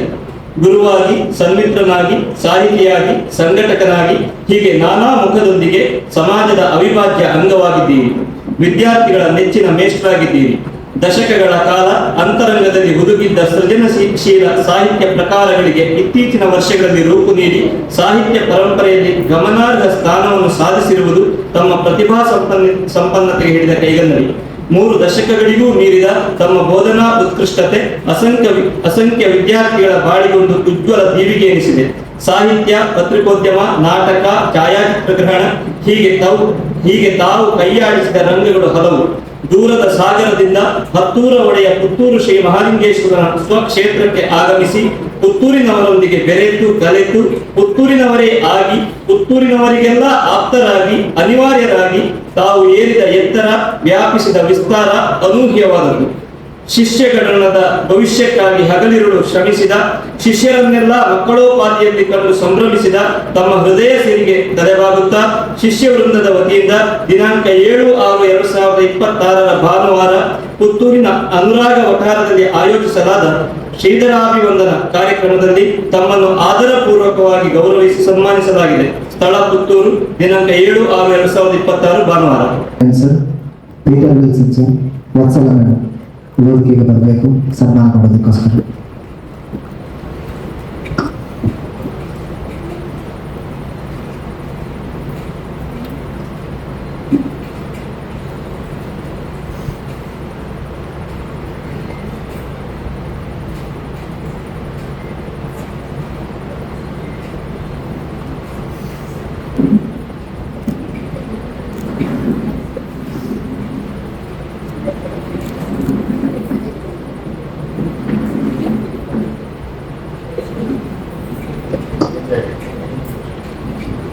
ಎಲ್ಲ ಹಿರಿಯರು ಸೇರಿ ಶ್ರೀಧರ್ ಸರ್ ಅವರನ್ನ ಆಶೀರ್ವದಿಸಿ ಅವರಿಗೆ ಅಭಿವಂದನೆ ಮಾಡಬೇಕು ಅಂತ ಕೇಳ್ಕೊತಾ ಇದ್ದೀನಿ.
ಕೋರ್ ಕಮಿಟಿಯವರು ದಯವಿಟ್ಟು ವೇದಿಕೆಗೆ ಬರಬೇಕು. ಜೆ ಪಿ ಸರ್, ಅಶೋಕಣ್ಣ, ಅಮಯಣ್ಣ.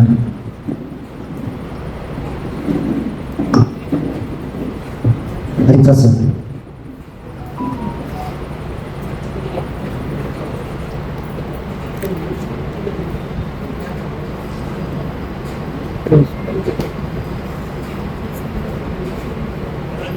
Sure.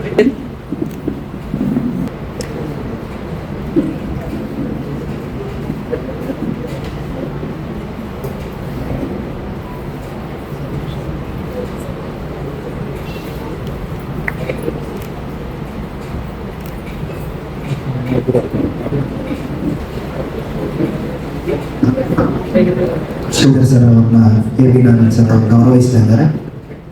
ಇದೀಗ ಕೇಂದ್ರ ಕನ್ನಡ ಸಾಹಿತ್ಯ ವೇದಿಕೆ ಪುತ್ತೂರು ಘಟಕ, ಇಲ್ಲಿನ ಶಾಂತ ಪುತ್ತೂರು ವೇದಿಕೆಯ ಅಧ್ಯಕ್ಷರು, ಕೇಂದ್ರ ಕನ್ನಡ ಸಾಹಿತ್ಯ ವೇದಿಕೆ ಗೌರವಾಧ್ಯಕ್ಷರಾದ ಜಯಾನಂದ ಪೆರಾಜೆ, ಮಂಜಪ್ಪ ದ್ಯಾಮಪ್ಪ ಅವರು ಸರ್ನ ಸನ್ಮಾನಿಸಬೇಕು ಅಂತ ಬಯಸಿದ್ದಾರೆ. ಅವರಿಗೆ ಅವಕಾಶ.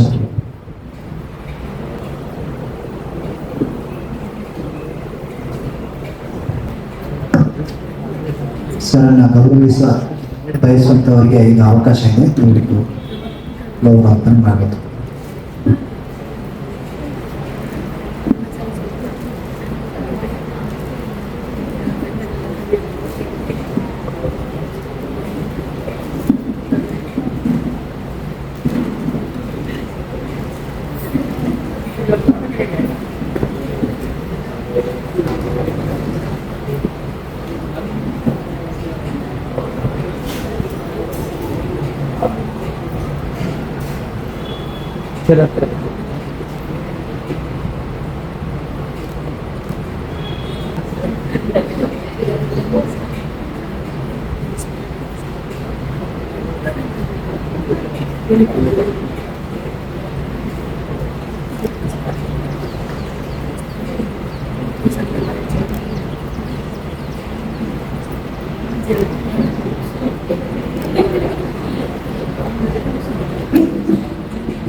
ನೋಡಿ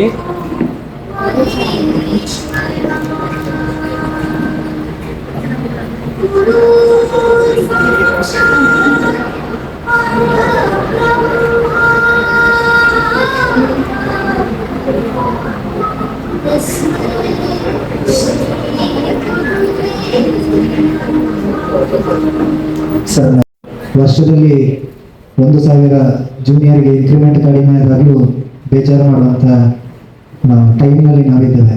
ಆದರೆ ಶ್ರೀಧರ್ ಸರ್ಗೆ ಪ್ರಿನ್ಸಿಪಲ್ ತಪ್ಪಿರೋದಾಗ ಆ ಟೈಮ್ನಲ್ಲಿ ನಾವು ಕೂಡ ಮೇ ಬಿ ಫೈನಲ್ ಇಯರಲ್ಲೇನೋ ಇದ್ವಿ.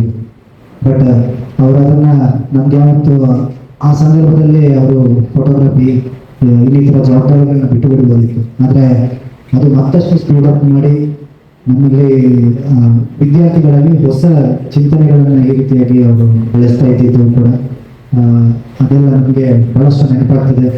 ಅವರು ಆ ರೀತಿಯ ಶಿಕ್ಷಣ ಕೊಟ್ಟಿದ್ದಕ್ಕೆ ನಾವೀಗ ಮಾಡ್ತಿರೋದು ತುಂಬ ಸಣ್ಣ ವಿಚಾರ. ಈ ಕಾರ್ಯಕ್ರಮಗಳೆಲ್ಲ ಶ್ರೀಧರ್ ಸರ್ ಅಭಿನಂದನೆ ತಗೊಳ್ತಾ ಇರುವಾಗ ಅವರ ಕೈಗಳು ನಡುತ್ತಾ ಇದ್ವು, ಕಣ್ಣುಗಳು ತೇವವಾಗಿದ್ವು.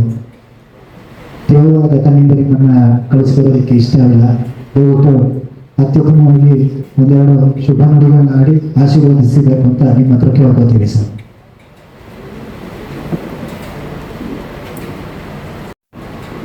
ವೇದಿಕೆ ಮೇಲೆ ಇರುವ ನನ್ನ ದೀರ್ಘಕಾಲದ ಸ್ನೇಹಿತರಾದಂತಹ ಡಾಕ್ಟರ್ ಮಾಧವ ಭಟ್ ಅವರು, ಶಿಷ್ಯನಲ್ಲದೆಯೂ ಶಿಷ್ಯನಾಗಿರುವ ಉಮೇಶ್ ನಾಯಕ್ ಅವರೇ, ನನ್ನ ಬಹಳ ಸಂಗಾತಿಯಾಗಿರುವ ಸವಿತಾ ಅವರೇ, ಅವರನ್ನ ವೇದಿಕೆಯಲ್ಲಿ ಕೂರಿಸ್ಕೊಂಡು ಮಾತಾಡೋ ಸ್ವಲ್ಪ ಕಷ್ಟ. ಯಾಕೆಂದ್ರೆ ಸುಳ್ಳು ಹೇಳಿದ್ರೆ ಗೊತ್ತಾಗ್ತದೆ ಅವರಿಗೆ ಏನ್ ಸುಳ್ಳು ಹೇಳಿದ್ದೇನೆ. ನಿಮ್ಮೆಲ್ಲರ ಪ್ರೀತಿ ವಿಶ್ವಾಸದ ಭಾರಕ್ಕೆ ಕುಗ್ಗಿದ್ದೇನೆ. ಬಹುತೇಕ ನಾಳೆ ಆಗುಂಬೆ ಘಾಟನ ಹತ್ತುವುದು ಸ್ವಲ್ಪ ಕಷ್ಟ ಅಂತ ಕಾಣಿಸ್ತದೆ.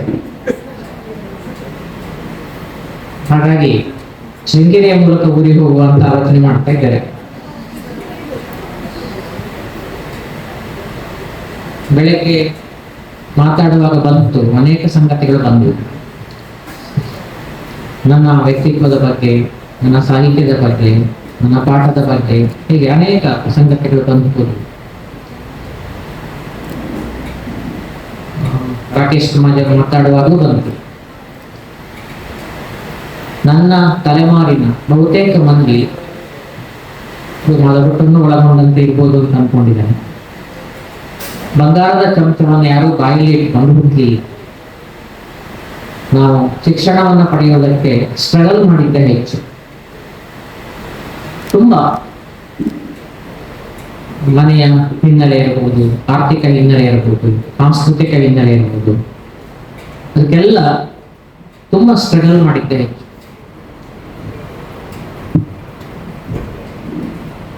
ನಂಗೆ ಈಗಲೂ ಒಂದು ಘಟನೆ ನೆನಪಾಗುತ್ತದೆ. ನಾನು ಯಾವಾಗಲೂ ಒಂದ್ಸಲ ಹೇಳಿದ್ದೆ ಹಿಂದೆ.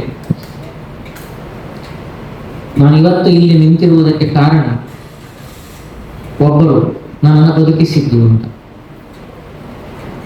ನಾನು ಶಾಲೆಗೆ ಹೋಗುವಾಗ ನಮ್ಮ ಮನೆ ಎದುರು ಗದ್ದೆ, ತೋಟ, ಒಂದು ಹೊಳೆಯ ಆಚೆಗೆ ಸ್ವಲ್ಪ ಗದ್ದೆ, ಮತ್ತೆ ಬೆಟ್ಟ, ಅದರ ಆಚೆಗೆ ಒಂದು ಶಾಲೆ. ಆ ಶಾಲೆಗೆ ಹೋಗ್ಬೇಕು 1ನೇ ಕ್ಲಾಸಿಗೆ ಅಂದ್ರೆ ಒಂದು ಸುತ್ತಿಕೊಂಡು 2-3 ಕಿಲೋಮೀಟರ್ ಸುತ್ತಕೊಂಡು ನಡ್ಕೊಂಡು ಹೋಗ್ಬೇಕು, ಇಲ್ಲ ಕಾಲ್ದಾರಿಯಲ್ಲಿ ಹೊಳೆ ದಾಟ್ಕೊಂಡು ಬೆಟ್ಟ ದಾಟ್ಕೊಂಡು ಆ ಕಾಡಲ್ಲಿ ನಡ್ಕೊಂಡು ಹೋಗುದೇ. ಹಾಗೆ ಹೋಗುವಾಗ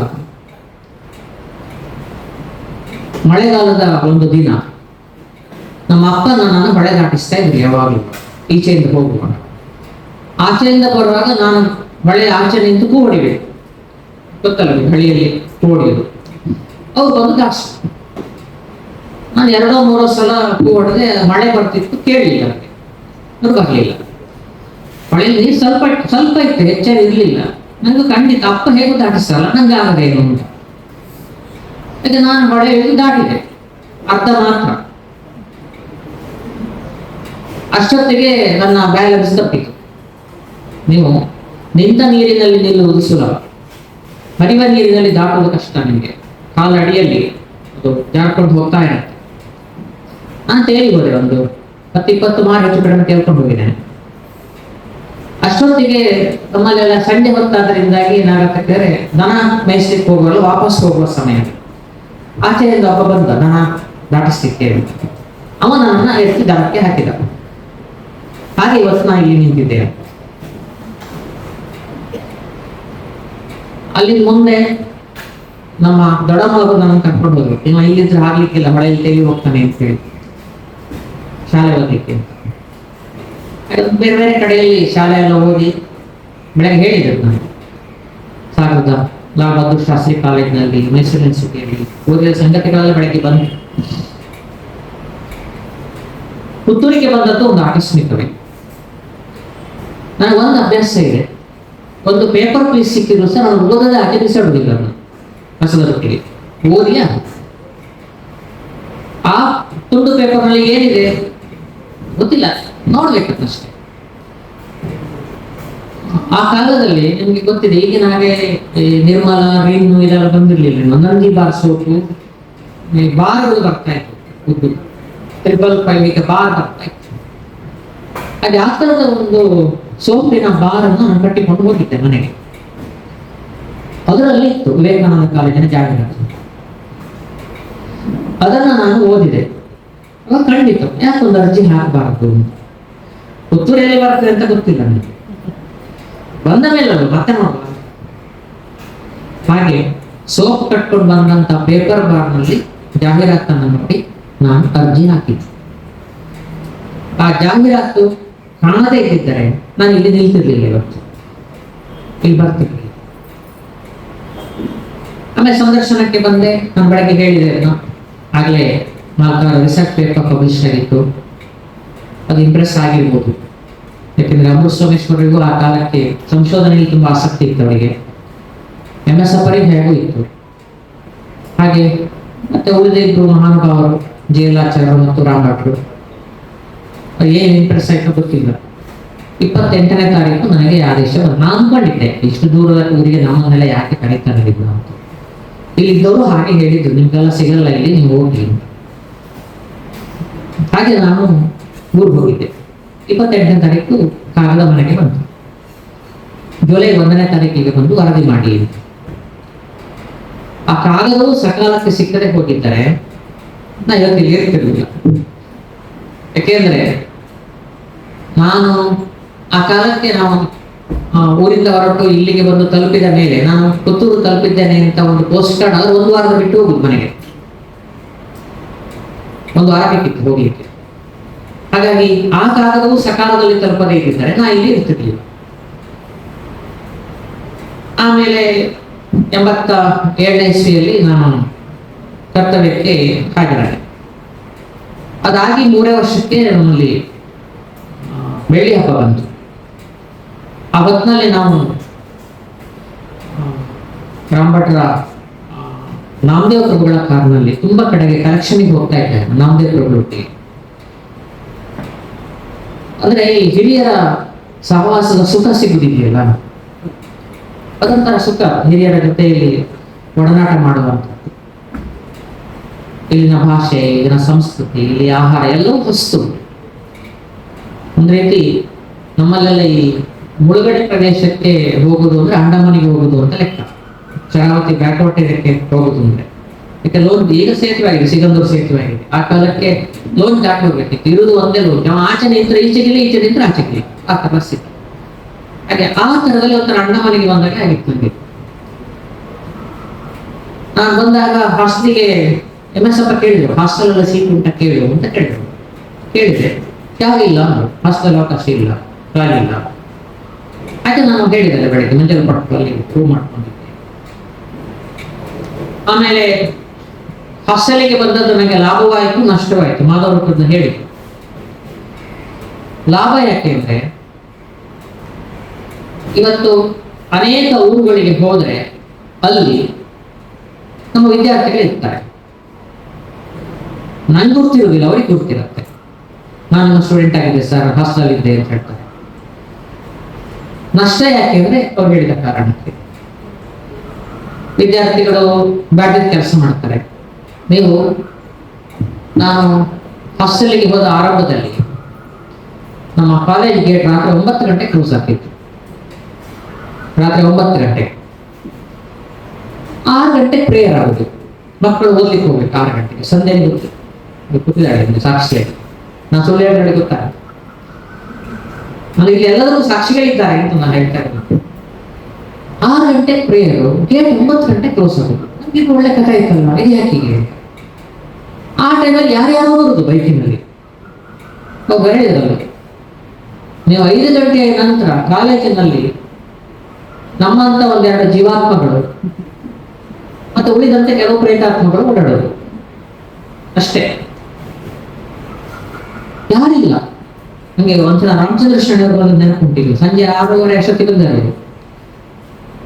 ಬಂದು ನಾನು ಹೊರಗಡೆ ನಿಂತ್ಕೊಂಡಿದ್ದವ್ರು ಬಂದು, ಎಂತ ಇದು ಕೇಳಿದೆ ಅಂತ ಕೇಳಿದೆ. ಯಾರು ಇಲ್ಲ, ಅದೆಲ್ಲ ಮನೆಗೆ ಹೋಗ್ಬಿಟ್ಟಿದ್ದಾರೆ. ನೀವ್ ಹೇಗೆ ಇರ್ತೀರಿ? ನಾ ಇರ್ಬೇಕಲ್ಲ ಸರ್, ನೀವು ಹೇಳಿದ್ರಿ. ಒಬ್ಬರೇ ಇರ್ಲಿಕ್ಕೆ ಕಷ್ಟ ಆಗೋದಿಲ್ವಾ ಆ ಕಡೆಗಳು? ಅಂದ್ರೆ ಅಷ್ಟು ನಿರ್ಜನವಾಗಿ ಹೋಗ್ತಾ ಇತ್ತು ಕ್ಯಾಂಪಸ್. ಈಗಿನಷ್ಟು ಜನವೂ ಇರಲಿಲ್ಲ ಕ್ಯಾಂಪಸ್. ಒಂದು 180 ಪ್ಲಸ್ 170 250 ಚಿಲ್ಲರೆ ಮಕ್ಕಳಿದ್ದು ಕ್ಯಾಂಪಸ್ ಅಷ್ಟು. ಮತ್ತು 4 ಮಂದಿ ಭಟ್ರು. ನಾನು ಗೂರ್ಗ ಬಂದು ರಾತ್ರಿ 9 ಗಂಟೆಗೆ. ನಾನು ಮತ್ತೆ ಹೇಳಿದೆ ಪ್ರಿನ್ಸಿಪಾಲ್ಗೆ, ನೋಡಿ ಹೀಗೆ ಸಂಗತಿ, ಇದು ಸರಿಯಾಗೋದಿಲ್ಲ. 6 ಗಂಟೆಗೆ ಪ್ರೇಯರ್, 6 ಗಂಟೆಗೆ ಗೇಟ್ ಹಾಕಬೇಕು ಹಾಕಿದ್ರು. 6 ಗಂಟೆಗೆ ಹಾಕಿದೆ ಗೇಟ್. ಕ್ಯಾಂಟೀನ್ನವರು ಅಬ್ಜೆಕ್ಷನ್ ಮಾಡಿ, ಅದು ನಮ್ಮದು ರಿಕ್ಷಾ ಬರ್ತದೆ, ನೀವು 6 ಗಂಟೆಗೆ ಗೇಟ್ ಹಾಕಿಬಿಟ್ಟು ನಾ ರಿಕ್ಷಾ ಬಂದಾಗ ತೆಗಿಯುವ ಅಂತ ಹೇಳಿದ್ರೆ ಅದಕ್ಕೆ ಅಂತ ಹೇಳ್ಕೊಂಡು, ಒಂದು ರಿಕ್ಷಾಕ್ಕೆ ಬೇಕಾಗಿ ನೀವು ಯಾರ್ಯಾರೋ ಕಾಲೇಜ್ ಕ್ಯಾಂಪಸ್ಗೆ ಬಂದು ಹೋಗೋದನ್ನು ಸಹಿಸಿಕೊಳ್ಳಲಿಕ್ಕೆ ಸಾಧ್ಯವಾ? ರಿಕ್ಷಾ ಬಂದಾಗ ತೆಗೆದಾಯ್ತಲ್ಲ, ಮುಗೀತಲ್ಲ ಸಮಸ್ಯೆ. ಗೇಟ್ ಹಾಕಿದೆ. ಗೇಟ್ ಹಾಕಿ ಒಂದು ಸ್ವಲ್ಪ ಸಮಯಕ್ಕೆ ಒಬ್ಬರು ಮ್ಯಾನೇಜ್ಮೆಂಟಿನ ಮೆಂಬರ್ ಆದವರು ಒಬ್ಬರು ಬಂದರು. ನಾವು ಹುಡುಗರಿಗೆ ಹೇಳಿದೆ 6 ಗಂಟೆಗೆ ಬರಬೇಕು ಅಂತ ವಾಚ್ಮನ್ನಿಗೆ. ಬಂದಾಗ ಒಳಗಡೆ ಅದು ಬಿಡುದಿಲ್ಲ ಅಲ್ಲ, ದೊಡ್ಡ ಇಶ್ಯೂ ಆಯ್ತದೆ. ನಾನು ಮ್ಯಾನೇಜ್ಮೆಂಟ್ ಮೆಂಬರ್ ನಾನು ಒಳಗಡಿಲ್ಲ ರಾಮಭಟ್ರು ಹೇಳಿದ್ರು, ಸರಿ ಉಂಟು ಅವ್ರು ಹೇಳಿದ್ದು, ನಮ್ಗೆ ಗೊತ್ತುಂಟು ಅವ್ರು ಗೇಟ್ ಹಾಕ್ತಾರೆ ಅದು ಹೇಳಿದ್ದಾರೆ ಅಂತ.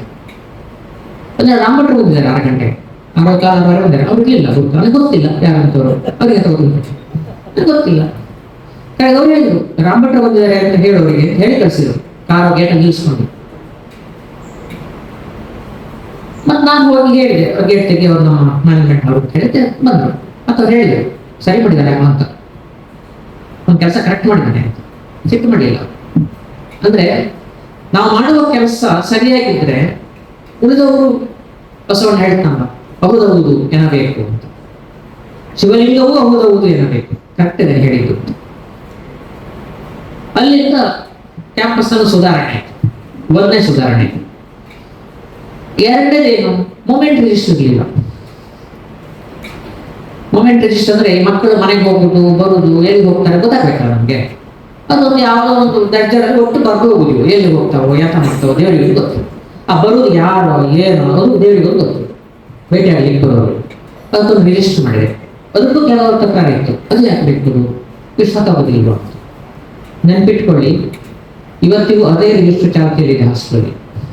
ಮೊನ್ನೆ ನೋಡಿದೆ, ಅದೇ ಫಾರ್ಮ್ಯಾಟು, ಅದೇ ರಿಜಿಸ್ಟರ್. ಅಷ್ಟು ಮಾತ್ರ ಅಲ್ಲ, ಎಷ್ಟೇ ಮುಖಾಲ ಇಂಜಿನಿಯರ್ ಹಾಸ್ಟೆಲ್ಗೆ ಹೋಗಿ ನಮ್ಮದೇ ರಿಜಿಸ್ಟರ್ ಬರಲಿ. ಯಶೋಧರನ್ನ ಹತ್ರ ಕೇಳಿದ್ದಾರೆ ಹೇಗೆ ಮಾಡಿದ್ದೀವಿ, ನಾವು ಅವ್ರಿಗೆ ಫಾರ್ಮ್ಯಾಟ್ ಹಾಕಿ ಕೊಟ್ಟಿದ್ದೇನೆ, ಅದನ್ನೇ ಅವ್ರು ಇವತ್ತು ಫಾಲೋ ಮಾಡ್ತಾ ಇದ್ದಾರೆ. ಅಂದ್ರೆ ನೀವೇ ಒಂದು ಶಿಸ್ತಿರ್ಬೇಕು. ನನಗೆ ಅಶಿಸ್ತಿನಲ್ಲಿ ಬದುಕಲಿಕ್ಕೆ ನನಗೆ ಸಾಧ್ಯ ಆಗುದಿಲ್ಲ, ಅಥವಾ ನಾನು ಅಲ್ಲಿ ಇರುವುದಿಲ್ಲ. ಹಾಗಾಗಿ ಅದು ಒಂದಾಯ್ತು. ಈ ತರ ಅನೇಕ ಸಂಗತಿಗಳನ್ನ ನಿಧಾನವಾಗಿ ಒಂದೊಂದನ್ನೇ ಅಳವಡಿಸಿ, ಮಕ್ಕಳು ಅನೇಕ ಬರುವು, ನೀವು ಹೇಳಿದ್ರೆ ನಂಬೇಕು. ಒಬ್ಬ ಹುಡುಗಿ, ನಾವು ಥೀಸಿಸ್ ಬರೀತಾ ಇದ್ವಿ, ನಾನು ಶುರುವಾಗುದೇ ರಾತ್ರಿ 10 ಗಂಟೆ ಮೇಲೆ, ಮಕ್ಕಳು ಮಲಗಿದ್ದಾರೆ. ನನ್ನ ಬರವಣಿಗೆ ಶುರುವಾಗೋದು. ನಮ್ಮಲ್ಲಿ ಕೆಲವರಿಗೆ ಗೊತ್ತಿದೆ, ಕೆಲವೊಂದು ಫ್ರಂಟ್ ರೂಮ್ ಇತ್ತು ನಮ್ಮ ಮನೆಯಲ್ಲಿ, ಒಂದು ಕಿಟಕಿ ಇತ್ತು, ಆ ಕಿಟಕಿ ಪಕ್ಕ ನನ್ನ ಟೇಬಲ್, ಅಲ್ಲಿ ಕೂತು ಬರೆಯುವುದು ನಾನು. ರಾತ್ರಿ 12 ಗಂಟೆಗೆ 1 ಗಂಟೆಗೆ ಒಂದು ಹುಡುಗಿ ನಾ ಬರೀತಾ ಇದ್ದೆ.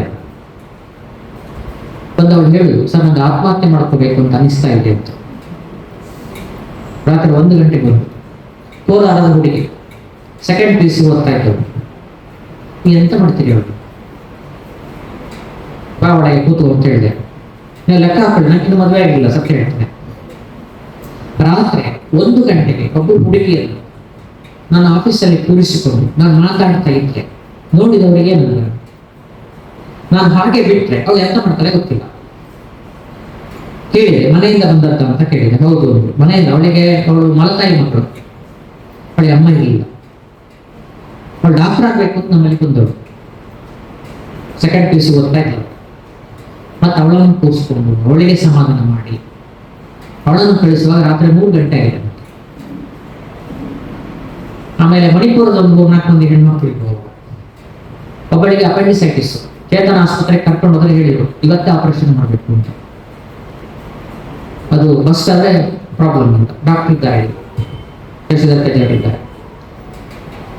ಸೈನ್ ಹಾಕೋದು ಬೇಡ, ಅದ್ರ ಎಂತ ಸರ್ಕಾರ ಅದಕ್ಕೆ ಸೈನ್ ಹಾಕ್ಬೇಕಲ್ಲ. ಯಾರು ಹಾಕೋದು? ನಾನು ಹಾಕ್ಬೋದು, ನಾ ಹೆಚ್ಚು ಕಡಿಮೆ ಯಾರು ಅಂತಾರೆ.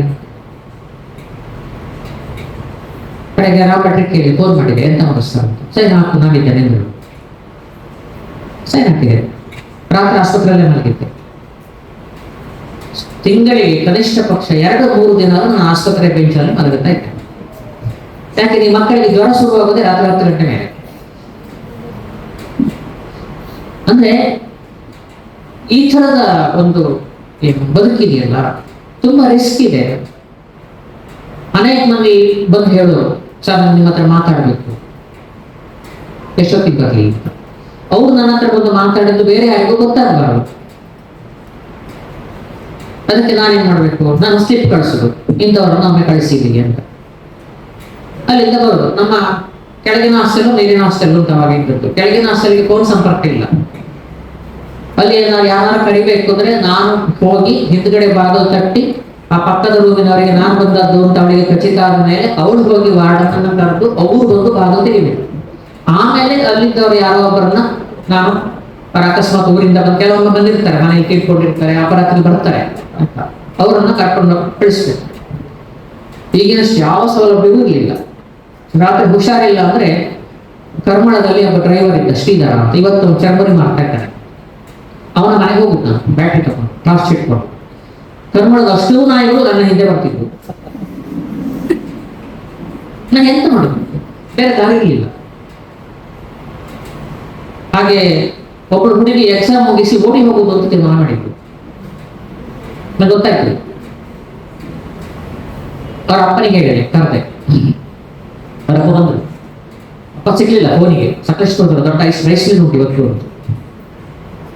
ಅವರು ನಾನು ಶ್ರೀಧರ್ ಫೋನ್ ಮಾಡಿದ್ದಾರೆ ಹೇಳಿ ಅವರ ಮ್ಯಾನೇಜರ್ಗೆ ಅಷ್ಟೇ. ಮರುದಿನ ಸಾಯಂಕಾಲ ನಮ್ಮಲ್ಲಿದ್ದಾರೆ. ಕಾರನ್ನು ಬೇರೆ ಎಲ್ಲೂ ನಿಲ್ಲಿಸಿರಲಿಲ್ಲ, ಬಂದದ್ದು ಮಗಳಿಗೆ ಗೊತ್ತಾಗಬಾರ್ದು. ಅವ್ರು ಬಂದ್ರು, ನಾನು ಹೇಳಿದೆ ಅವ್ರಿಗೆ ಹೀಗೆ ಸಂಗತಿ ಉಂಟು. ಅದಕ್ಕೆ ಅವರೇನಂದ್ರು, ಸರಿ 15 ದಿವಸ ನಿಮ್ಮಲ್ಲಿ ಉಳಿಸಿಕೊಳ್ಳಿ, ಏನಾದ್ರು ನಾನು ಜವಾಬ್ದಾರಿ, ಮತ್ತೆ ಕರ್ಕೊಂಡು ಹೋಗ್ತೀನಿ ನಾನು. ಹಾಸ್ಟೆಲ್ ಡೇ ದಿವಸ ಬಂದರು ಸಂಜೆ. ಆ ಹುಡುಗಿ ಹಾಕಿದ ಡ್ರೆಸ್ ಅವತ್ತು ಅವಳದ್ದಲ್ಲ, ಬೇರೆ ಅದೇ ಡ್ರೆಸ್ ಅವಳನ್ನ ಕರ್ಕೊಂಡು ಹೋಗಿದ್ದಾರೆ. ಮತ್ತೆ ಒಂದು ತಿರುಗಿ ಬರಲಿ, ಅವಳು ಮದುವೆ ಮಾಡಿ. ಇವತ್ತು ಅವಳು ಸೋಮವಾರಪೇಟೆ ಹತ್ರ ಇದ್ದಾಳೆ, ಗೊತ್ತು, ಸಂಪರ್ಕ ಉಂಟು. ನಿಮ್ಗೆ ಇಂಥದ್ದು ಎಷ್ಟು ಕಥೆಗಳು ಬೇಕು ಹಾಸ್ಟೆಲ್. ಅಂದ್ರೆ ಇದನ್ನ ನೀವು ಹೊರಗಡೆ ಹೇಳಲಿಕ್ಕೆ ಆಗುದಿಲ್ಲ. ನಾನು ಯಾರ ಹೆಸರನ್ನು ಹೇಳುವುದಿಲ್ಲ, ಅದಕ್ಕೆ ಇನ್ಸಿಡೆಂಟ್ ಮಾತ್ರ ಹೇಳ್ತಾ ಇದ್ದೆ. ಹಾಗಾಗಿ ಅದರಿಂದ ಲಾಭವೂ ಆಗಿದೆ, ನಷ್ಟವೂ ಆಗಿದೆ. ಅವ್ರು ಹೇಳಿದ ಹಾಗೆ ಕೆಲವು ಪಟಿಂಗರ ಹುಡುಗರದ್ದು ಸಹ ಇದರಿಂದಾಗಿ ನಾನು ಇಷ್ಟರ ಕಟ್ಟಿಕೊಳ್ಳುವಂತಹ ಪರಿಸ್ಥಿತಿಯೂ ಬಂದಿದೆ ಅನೇಕ ಸಂದರ್ಭಗಳಲ್ಲಿ. ಹಾಗಾಗಿ ನನ್ನ ಮನೆಯೊಳಗೆ ಮದುವೆಯಾಗಿ ಬರುವಾಗ ಅವಳಿಗೆ ಹೇಳಿದ್ರೆ, ನೀವು ಹಾಸ್ಟೆಲ್ ಇದ್ದೇನೆ, ತಕ್ಷಣಕ್ಕೆ ಹಾಸ್ಟೆಲ್ ಬಿಡೋದು ಕಷ್ಟ, ನೀನು ಹೊಂದ್ಕೋಬೇಕು ಅಂತ ಆಯ್ತು. ನಮ್ಮಲ್ಲಿ ಮಗು ಮನಸ್ಸಿನಂತ ವಾಸುದೇವರಾಯ ಬಂದು ಉಳ್ಕೊಳ್ತಾ ಇದ್ರು, ನೆನಪಿಸ್ಕೊಳ್ಬೇಕು. ಅವ್ರ ಮನೆ ತುಂಬಾ ದೂರ ಇತ್ತು, JOC ಲೆಕ್ಚರ್ ಆಯ್ತು. ನಮ್ಮ ಸುಬ್ರಹ್ಮಣ್ಯ ನೆಟ್ಟೋದರಿಗೆ ಅವ್ರು ನೆಕ್ಸ್ಟ್ ಆಗಿದ್ರು. ಅವ್ರು ಬಂದು ನಾವು ಉಳ್ಕೊಳ್ತಾ ಇದ್ರು. ರಾತ್ರಿ 9 ಗಂಟೆ ಊಟ ಆದವ್ರಿಗೆ ಟೈಮ್ ಆಗ್ತಿರ್ಲಿಲ್ಲ, ಹೋಗಿ ಕರ್ಕೊಂಡು ಹೋಗಿತ್ತು, ಊಟ ಕಾಯ್ತು ಬನ್ನಿ ಅಂತ. ಈ ತರ ನಮ್ದೆಲ್ಲ ಒಂಥರ ಮಕ್ಕಳ ಕುಟುಂಬ ಮತ್ತು ನನ್ನ ಕುಟುಂಬ ಬೇರೆ ಆಗಿರ್ಲಿಲ್ಲ, ಎರಡು ಒಂದೇ ಆಗಿತ್ತು ಅಂತ. ಮಕ್ಕಳಿಗೆ ಹುಷಾರಿಲ್ಲ, ನನ್ನ ಮಕ್ಕಳಿಗೆ ಹೇಗೆ ಅನಾರೋಗ್ಯ ಆಗ್ತದೆ ಆ ಥರದಲ್ಲಿ ನಾವು ನೋಡ್ಕೊತಾ ಇದ್ವಿ. ಬಿಸಿನೀರು ಬೇಕಾ, ಬಿಸಿನೀರು ಕಾಯಿಸಿ ಕೊಡ್ತಿದ್ವಿ, ಗಂಜಿ ಮಾಡಿ ಕೊಡ್ತಿದ್ವಿ, ಔಷಧಿ ಕೊಡ್ತಿದ್ವಿ. ಕೆಲವೊಮ್ಮೆ ನಾನೇ ಡಾಕ್ಟರ್ ಆಗ್ತಿದ್ದೆ ಸಣ್ಣ ಮಟ್ಟಿಗೆ. ಈಗ ಈ ಜ್ವರ ಬಂದ್ರೆ ತಕ್ಷಣಕ್ಕೆ ಒಂದು ಪ್ಯಾರಾಸಿಟಮಾಲ್ ಕೊಟ್ಟು ಏನು ಮಾಡ್ಬೇಕಲ್ಲ. ಅಪರಾತ್ರಿ 12 ಗಂಟೆಗೆ 1 ಗಂಟೆಗೆ ಅಂತ ಮಾಡೋದು.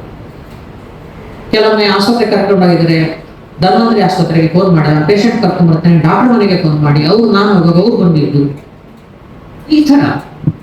ಹಾಗೆ ಅದೊಂದರ ನನಗೆ ಅನೇಕ ಅನುಭವಗಳನ್ನು ಕೊಟ್ಟಂತ ಒಂದು ಲೋಕ. ನೋಡ್ಬೇಕು, ಸಾಧ್ಯ ಆದ್ರೆ ಮುಂದೊಂದು ದಿನ ಯಾವತ್ತಾದ್ರೂ ಹಾಸ್ಟೆಲ್ ಡೈರಿ ಅಂತ ಹೇಳಿ ಒಂದು ಕರಿಬೇಕು ಅಂತಿದೆ. ಇಂಥದ್ದು 100 ಸಂಗತಿಗಳಿದ್ದಾವೆ, ಹೆಸರು ಹಾಕುದಿಲ್ಲ ಹೆಸರು ಹಾಕುದಿಲ್ಲ. ಹಾಗಾಗಿ ಅಂದ್ರೆ ನಿಮ್ಗೆ ಏನು ಒಂದು ಎದುರಾಗುವಂತ ಅನೇಕ ಸಂಕಟಗಳನ್ನು ಪಾರು ಮಾಡೋದು ಹೇಗೆ, ದಾಟುವುದು ಹೇಗೆ, ಹೇಗೆ ಮಾಡಿದ್ರೆ ಹೇಗೆ ಆಗ್ಬೋದು, ನಾನು ಮಾಡಿದ್ದೇನೆ ಅಂತ. ಈ ತರದ್ದು ಮಡಿಕೇರಿ ಒಬ್ಬರು ಹುಡುಗಿದ್ರು, ಗೊತ್ತಾಯ್ತ ಸಂಜೆ ನಂತರ ಅದೇ ಬ್ಯಾಚ್ ತಿರ್ಬೇಕು. ಆಕೆಗೆ ರಾತ್ರಿ ಹುಷಾರಿರ್ಲಿಲ್ಲ, ಅವಳು ಅಪೆಂಡಿಕ್ಸ್ ಪ್ರಾಬ್ಲಮ್. ಅವ್ರ ಅಪ್ಪ ಎಕ್ಸ್ ಆರ್ಮಿ ಅವರು ಅವರಿಗೆ ಫೋನ್ ಮಾಡಿದೆ, ಸರ್ ನಾನು ಈಗಲೇ ಹೊರಟು ಬರ್ತೇನೆ, ನೀವು ಆಸ್ಪತ್ರೆಯಲ್ಲಿ ಇದೆ. ಹೋದ ಮೇಲೆ ಒಂದು ರೀತಿ ಬೇರೆ ರೀತಿಯಾದಂತಹ ಒಂದು ಆಲೋಚನೆ ಬಂತು ಮನಸ್ಸಿಗೆ.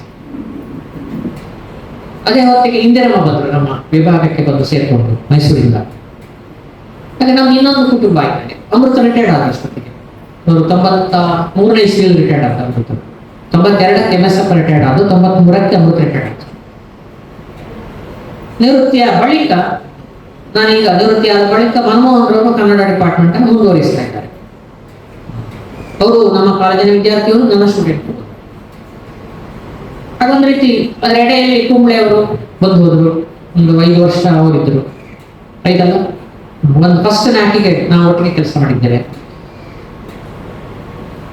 ಈ ಜನ ಬರ್ತಾರೆ ಹೋಗ್ತಾರೆ, ಬರ್ಪೇರು ಕೋಪೇರು ಅಂತ ಹೇಳ್ತಾರಲ್ಲ, ಅದೇ ತರ ಬರ್ಪೇರು ಕೋಪೇರು. 93ರಲ್ಲಿ PhD ಆಯ್ತು. ಮದಪಟ್ಟಿ 92 ಅವರು 92, 93. ಆಗ ನಮ್ಮಲ್ಲಿ ಕೆಲವರು ಹೇಳ್ತಾ ಇದ್ರು, ಗವರ್ಮೆಂಟ್ಗೆ ಬರುವವರೆಗೂ ಒಂದು ಟೇಬಲ್ ಇರ್ತದೆ. ನಾನು ಹೇಳಿದೆ, ನೀವು ಬರೀತಾ ಇದ್ದ ಟೇಬಲ್ ಅಲ್ಲಿ ಇತ್ತು, ಈಗಲೂ ಇರ್ಬೋದು.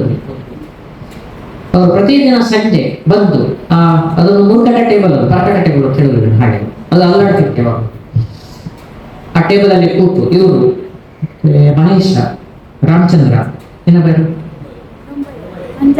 ಡೊಂಬಯ್ಯ, ಈ 4 ಜನ ಕೂತು ಅವತ್ತಿನ ಎಲ್ಲ ಕಾರ್ಯಕ್ರಮದ ವರದಿಯನ್ನು ತಯಾರು ಮಾಡಿ ನೋಟ್ಸ್ ಬೋರ್ಡಿಗೆ ಹಾಕಿ ಹೋಗುದು. ನಮ್ಮ ಕಾಲೇಜಿನ ಚರಿತ್ರೆಯಲ್ಲಿ ಜಾಗೃತಿಯ ಮುಖಪುಟದಲ್ಲಿ ವಿವೇಕಾನಂದರ ಫೋಟೋ ಇಲ್ಲದೆ ಬಂದದ್ದು 2 ವರ್ಷ ನಾನು ಸಂಪಾದಕನಾಗಿದ್ದಾಗ. ಬೇಕಾದ್ರೆ ನೋಡಿ, ತೆಗೆದು ನೋಡಿ. 92, 93ನೇ ಇಸ್ವಿಯಲ್ಲಿ ವಿವೇಕಾನಂದರ ಫೋಟೋ ಇಲ್ಲ, ಫ್ರಂಟ್ ಪೇಜ್ ಅಲ್ಲಿ ಇಲ್ಲ. ಒಂದು ಆರ್ಟಿಸ್ಟಿಕ್ ಆಗಿ ಅದನ್ನು ಮಾಡಬೇಕು ಅಂತ ಕಲ್ಪನೆ ಬಂದು ಅದಕ್ಕೊಂದು ಕೊಟ್ಟದ್ದು. ಬ್ಯಾಕ್ ಪೇಜ್ ಅಲ್ಲಿ ಶಾಸ್ತ್ರೀಯರದೊಂದು ಕಾರ್ಟೂನ್ ಉಂಟಲ್ಲ, ಹೋಗಿ ಬರುವುದೇನು ಎಳೆಯ ಮನಸ್ಸುಗಳೇ ಯಾಕೆಂತ ಒಂದು ಪದ್ಯ ಉಂಟು. ಶಾಸ್ತ್ರೀಯ ಕಾರ್ಟೂನ್ ಬರೀತಾ ಇತ್ತು ಅದಕ್ಕೆ. ಅಂದ್ರೆ ನೀವು ಮಕ್ಕಳನ್ನ ಕಟ್ಕೊಂಡು ಕೆಲಸ ಮಾಡೋದು ನಮಗೊಂದು ಸುಖ ಅಂತದ್ದು, ಅದನ್ನ ಅನುಭವಿಸಿದ್ದೇನೆ.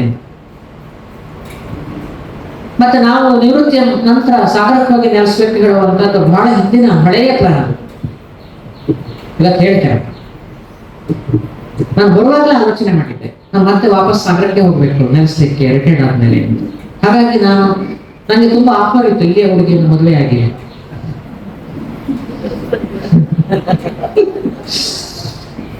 ಕೇಳಿದ್ರು ತುಂಬಾ ಮಂದಿ, ಕೇಳಿದ್ದಾರೆ. ಇಲ್ಲ, ನಾನು ನಮ್ಮ ಊರ್ ಕಡೆದನೆ ಮದುವೆ ಆಗೋದು ಹೇಳಿದ್ದೇನೆ. ಯಾಕೆ ಕೇಳಿದ್ರು, ಅವಾಗ ಜಗಳ ಇರುವುದಿಲ್ಲ ಊರಿಗೆ ಹೋಗ್ಲಿಕ್ಕೆ. ಇಲ್ಲಾಂದ್ರೆ ಹೆಂಡತಿ ಊರಿನವರಾದ್ರೆ ಅವಳು ಇಲ್ಲೇ ಇರ್ಬೇಕು ಅಂತ ಹೇಳುದು, ಅವ್ರ ಮನೆ ಹತ್ರ ಇಲ್ಲೇ ಇರ್ಬೇಕು ಅಂತ ಹೇಳುದು, ನಾನು ಅಲ್ಲಿಗೆ ಹೋಗ್ಬೇಕು ಅಂತ ಹೇಳುದು.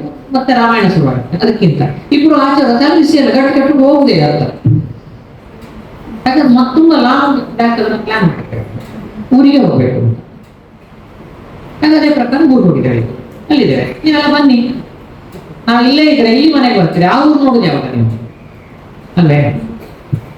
ನಮ್ಮ ಊರಿನ ಸುತ್ತಮುತ್ತ ಬೇಕಾದಷ್ಟು ಪ್ರವಾಸಿ ಕೇಂದ್ರಗಳಿದ್ದಾವೆ, ಒಳ್ಳೆಯ ಪ್ರದೇಶಗಳಿದ್ದಾವೆ. ಜೋಗ ಫಾಲ್ಸ್ ಇದೆ, ಬನವಾಸಿ ಇದೆ, ಬಳ್ಳಿಗಾವೆ ಇದೆ, ತಾಳಗುಂದ ಇದೆ, ಬಂದಳಿಕೆ ಇದೆ, ಉಡುತಡಿ ಇದೆ, ಇಕ್ಕೇರಿ ಇದೆ, ಕೆಳದಿ ಇದೆ, ಕಲ್ಸೆ ಇದೆ, ಹೊಸಗುಂದ ಇದೆ. ಎಷ್ಟು ಪ್ಲೇಸ್ ಬೇಕು ನಿಮಗೆ, ಒಂದೊಂದು ನಮೂನಿ. ಈಗ ಸಿಗಂದೂರು ಸೇತುವೆ special attraction. Sharavathi back water ಅಲ್ಲಿ 2-3 ಕಿಲೋಮೀಟರ್ ಉಂಟ ರಸ್ತೆ ಉಂಟಲ್ಲ, ದೊಡ್ಡ ಹೈವೇ ಮಾಡಿದ್ದಾರೆ. ಹಾಗಾಗಿ ನೀವೆಲ್ಲ ಅಲ್ಲಿಗೆ ಬರುದು ಯಾವಾಗ? ಹಾಗಾಗಿ ನೀವೆಲ್ಲ ಅಲ್ಲಿಗೆ ಬರಬೇಕು ಅಂದ್ರೆ ನಾವು ಅಲ್ಲಿಗೆ ಹೋಗ್ಬೇಕು. ಇಲ್ಲಿಂದ ನೀವು ಅಲ್ಲಿಗೆ ಬರ್ಲಿಕ್ಕೆ ಆಗ್ತದ? ಬರ್ಬೋದು. ಇನ್ನು 1990ರಲ್ಲಿ ಬೆಳ್ಳಿ ಹಬ್ಬ ಆಯ್ತು, ಸುವರ್ಣ ಮಹೋತ್ಸವ ಪ್ರಸ್ತಾಪ ಮಾಡಿದ್ರು. 2000 ಇಸ್ವಿಯಲ್ಲಿ ಕನ್ನಡ ಸಂಘದ ಸುವರ್ಣ ಮಹೋತ್ಸವ ಬೆಳ್ಳಿ ಹಬ್ಬ ಮಾಡಿದ್ವಿ ನಾವು. ಅಲ್ಲಿಯವರೆಗೆ ಯಾರು ಕನ್ನಡ ಸಂಘದ ಅಧ್ಯಕ್ಷ ಅವ್ರನ್ನೆಲ್ಲ ಕರೆದು ಗೌರವಿಸುವ, ಅದನ್ನೇ ಸುವರ್ಣ ಮಹೋತ್ಸವದಲ್ಲಿ ಮಾಡಿದ್ದು ಕಾಲೇಜಿನಲ್ಲಿ. ಅಲ್ಲಿಯವರೆಗೆ ಯಾರೆಲ್ಲ ರಿಟೈರ್ಡ್ ಆಗಿದ್ದಾರೆ ಈಗ ಒಂದು ಲೆಕ್ಕ ಚುಕ್ತ ಮಾಡೋದು ಅಂತ ಇರ್ತಾರೆ ನೋಡಿ, ಕಾನೇಶ್ವರಿಯಲ್ಲಿ ಒಂದು ಫೈನಲ್ ಲೆಕ್ಕ ಬರೀತಾರೆ, ಅಷ್ಟು ಇಷ್ಟು ಬ್ಯಾಲೆನ್ಸ್ ಉಂಟು, ಇಷ್ಟು ಕೊಡ್ಲಿಕ್ಕೆ. ಹಾಗೆ ಸುವರ್ಣ ಮಹೋತ್ಸವದವರೆಗೆ ಯಾರೆಲ್ಲ ನಮ್ಮ ಕಾಲೇಜಲ್ಲಿ ಸರ್ವಿಸ್ ಮಾಡಿದ್ದಾರೆ ಅಧ್ಯಾಪಕರು ಅವರನ್ನೆಲ್ಲ ಕರೆದು ಗೌರವಿಸುವ ನಮ್ಮ ಜವಾಬ್ದಾರಿ ಅಂತ. ನಾವು ಮಾಧವಭಟ್ರ ಮೂಲಕ ಮ್ಯಾನೇಜ್ಮೆಂಟ್ಗೆ ಪ್ರಸ್ತಾವನೆ ಅವರು ಕೊಟ್ಟು ಇಟ್ಟರು, ನೆನಪಿದ್ದರೆ ಎಸ್ ಅಂತ ಹೇಳಿದ್ರು, ನಮಗೆ ಮಾಡಿದ್ರು. ಮತ್ತೆ ಆಡಳಿತ ಮಂಡಳಿ ಯಾರೆಲ್ಲ ಸರ್ವಿಸ್ ಮಾಡಿದ್ದಾರೆ ಅವರನ್ನು ಗುರುತಿಸುವಂತದ್ದು, ಅದನ್ನು ಸಂಸ್ಥೆ ಮಾಡಬೇಕಾದಂತ ಜವಾಬ್ದಾರಿ ಇರುವಂತ. ಯಾಕೆ ಅದನ್ನ ಅವ್ರು ಒಪ್ಪಿಗೆ ಕೊಟ್ಟರು, ನಾವು ಮಾಡಿದ್ದೇವೆ. ನಾನು ನಿಮಿತ್ತ ಮಾತ್ರ ಅಷ್ಟೇ. ಅವ್ರನ್ನ ಹುಡುಕ್ಬೇಕಿತ್ತು. ನಾನು ಹೇಳಿದಲ್ಲ, ಹುಡುಗರು ದೊಡ್ಡ ಸವಾಲಿತ್ತು. ಯಾಕೆಂದ್ರೆ ಮಾಹಿತಿ ಇಲ್ಲ, ಅನೇಕ ಮಂದಿ ಮಾಹಿತಿ ಇಲ್ಲ. ಬೆಂಗಳೂರು ಹೋಗಿ ನೆಲೆಸಿದ್ದಾರೆ, ಇನ್ನೆಲ್ಲ ಊರು ಬಿಟ್ಟಿದ್ದಾರೆ, ಎಲ್ಲ ಹೋಗಿದ್ದಾರೆ. ಕೆಲವರಿಗೆ ಮನೆಗೆ ಹೋಗಿ ಕಾಗದ ಕೊಡ್ಲಿಕ್ಕೆ 2 ದಿನ ಪರದಾಗಿದ್ದಾನೆ. ಗೊತ್ತಿರಲಿ, ಕಾಲೇಜಿಗೆ ಫಸ್ಟ್ 5 ಜನ ಅಡ್ಮಿಷನ್ ಆದವರು ಯಾರು ಅಂತ ಹುಡುಕಿದೆ. ಲಾಸ್ಟ್ ಅಡ್ಮಿಷನ್ ಕ್ಷಮಾರಾವ್, ಆ ವರ್ಷದ್ದು 78ನೇ ಶಿವರಾಮ್ ಕಾರಂತರ ಮಗಳು ಕ್ಷಮಾರಾವ್, ಲಾಸ್ಟ್ ಅಡ್ಮಿಷನ್. ಫಸ್ಟ್ 5 ಯಾರು? 65ನೇ ಇಸ್ವಿಯಲ್ಲಿ ಈ ಕಾಲೇಜ್ ಆರಂಭ ಆಗ್ತದೆ ಹೇಳುವಾಗ ಬಂದು ಅಡ್ಮಿಷನ್ ಆಗ್ಬೇಕಲ್ಲ ಧೈರ್ಯದಲ್ಲಿ. ಇದು ನಡೀತದೋ ನಡೆಯುವುದಿಲ್ಲವೋ ಎಲ್ಲ ಗೊಂದಲಗಳು ಇರ್ತಾವಲ್ಲ, ಅದ್ರ ನಡುವೆ ಯಾವಾಗ ಒಂದು ಅಡ್ಮಿಷನ್ ಆಗ್ತಾರೆ. ಯಾರು ಮನುಷ್ಯ? ಅವನು ಹುಡುಕಿ ಹುಡುಕಿ ಹುಡುಕಿ ಹುಡುಕಿ ಕಡೆಗೆ ಮಾಹಿತಿ ಸಿಕ್ಕಿದ್ರು. ಪಾಪ ಮನುಷ್ಯ ತೀರ್ಕೊಂಡಿದ್ದಾನೆ, ಇರ್ಲಿಲ್ಲ, ಯಾವಾಗ ತೀರ್ಕೊಂಡಿದ್ದಾರೆ. ಅಂದ್ರೆ 2ನೇ ಯಾರು? 2, 3, 4, 5 ಹುಡುಕಿದ್ವಿ, ಸಿಕ್ಕಿದ್ರು. ಅವರನ್ನು ಕರೆದು ಅವರನ್ನು ಕೂರಿಸಿದ್ದಾರೆ. ಒಬ್ರು ನಮ್ಮನೆ ಹತ್ರವೇ ಇದ್ರು, ನಮ್ಗೆ ಗೊತ್ತಿರ್ಲಿಲ್ಲ. ಅವರು ಐರಲ್ಲಿ ಬರ್ತಾ ಇರ್ತಾರೆ. ಶರ್ಮರು, ಸದಾಶಿವ ಶರ್ಮರು KV ರಿಟೈರ್ಡ್ ಎಕ್ಸಿಕ್ಯೂಟಿವ್ ಇಂಜಿನಿಯರ್ ಆಗಿ ರಿಟೈರ್ಡ್ ಆದರು ಸದಾಶಿವ ಶರ್ಮರು. ಅಂದ್ರೆ ನಮ್ಮ ಆಶ್ವಾಸ ಇರ್ತಾರೆ ಎಷ್ಟೋ ಸಲ, ನಮ್ಗೆ ಗೊತ್ತಿರಲಿಲ್ಲ. ಇನ್ನು ಕೊರೋನಾ ಬಂತು, ಮಾಧವ್ ಭಟ್ರು ಸಕಾಲದಲ್ಲಿ ರಿಟೈರ್ ಆಗಿ ಹೋದರು. ಆಮೇಲೆ ಪೀಟರ್ ವಿಲ್ಸನ್ ಒಳ್ಳೆ ಕಾಲ ರಿಟೈರ್ ಆಗಿ ಹೋದರು. ನೀವಿದ್ರು ಬರ್ತಿರ್ಲಿಲ್ಲ. ಪೀಟರ್ ರಿಟೈರ್ ಆಗಿ ಒಂದು 2 ತಿಂಗಳಿಗೆ ಶುರುವಾಯ್ತಪ್ಪ ಜಗತ್ತಿನಲ್ಲಿ ಕೊರೋನಾ ಆರ್ಭಟ. ಅಯ್ಯೋ ದೇವರೇ, ಆ ಟೈಮಲ್ಲಿ ಕಾಲೇಜು ಅಂತ ಹೇಳಿದ್ರೆ ಒಂದು ಶವದ ಹಾಗಿತ್ತು. ಕಾಲೇಜಿನ ಪ್ರಜೆಗಳು ಯಾರು ಅಂತ ಕೇಳಿದ್ರೆ 4 ನಾಯಿಗಳು. ನಾವು ಕಾಲೇಜಿಗೆ ನಮ್ಮನ್ನು ನೋಡಿ ಬರುತ್ತಿದ್ದೆವು, ನೀ ಯಾಕೆ ಬಂದೆ ಇಲ್ಲಿಗೆ ಅಂತ. ತಮಾಷೆಗಲ್ಲ, ಇವತ್ತು ನಾಯಿ ಉಂಟು, ಅದು ಸೀನಿಯರ್ ಮೋಸ್ಟ್ ನಾಯಿ ನಮ್ಮ ಕ್ಯಾಂಪಸ್. ಇವತ್ತಿದೆ ಆವಾಗ ಹೆಂಗದು ಜಾಸ್ತಿ ಗೊತ್ತು, ಸೀನಿಯರ್ ಮೋಸ್ಟ್ ನಾಯಿ ಯಾವ್ದಿಂದ.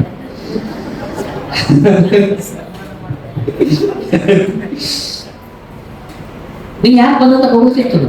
ನನ್ಗೊಂದು ಅನುಕೂಲ ಇತ್ತು, ನಮ್ಮ ಮನೆಯಿಂದ ಮೇಲೆ ಹತ್ತಿ ಪಾಲಿಟೆಕ್ನಿಕ್ ಗೇಟ್ ದಾಟಿಬಿಟ್ರೆ ಕ್ಯಾಂಪಸ್ ಒಳಗೆ, ಮತ್ತೆ ಪೊಲೀಸ್ ಗಾಡಿ ನಾ ಕಾಣೋದಿಲ್ಲ. ಹಾಗೆ ಪ್ರತಿದಿನ ಕಾಲೇಜಿಗೆ ಬಂದು ಹೋಗ್ತಿದ್ದೆ. ಅಲ್ಲಿ ನಾವು ಗಾಡಿ ಬಂದ್ರೆ ಕಾರಿ ಹೋಗಿದ ನೋಡ್ಬೇಕಲ್ಲ, ಅದನ್ನು ನೋಡ್ಕೊಂಡು ಎಲ್ಲ ಸರಿ ಉಂಟು ಅಂತ ಕತ್ತಿದ್ದಾಗಿ.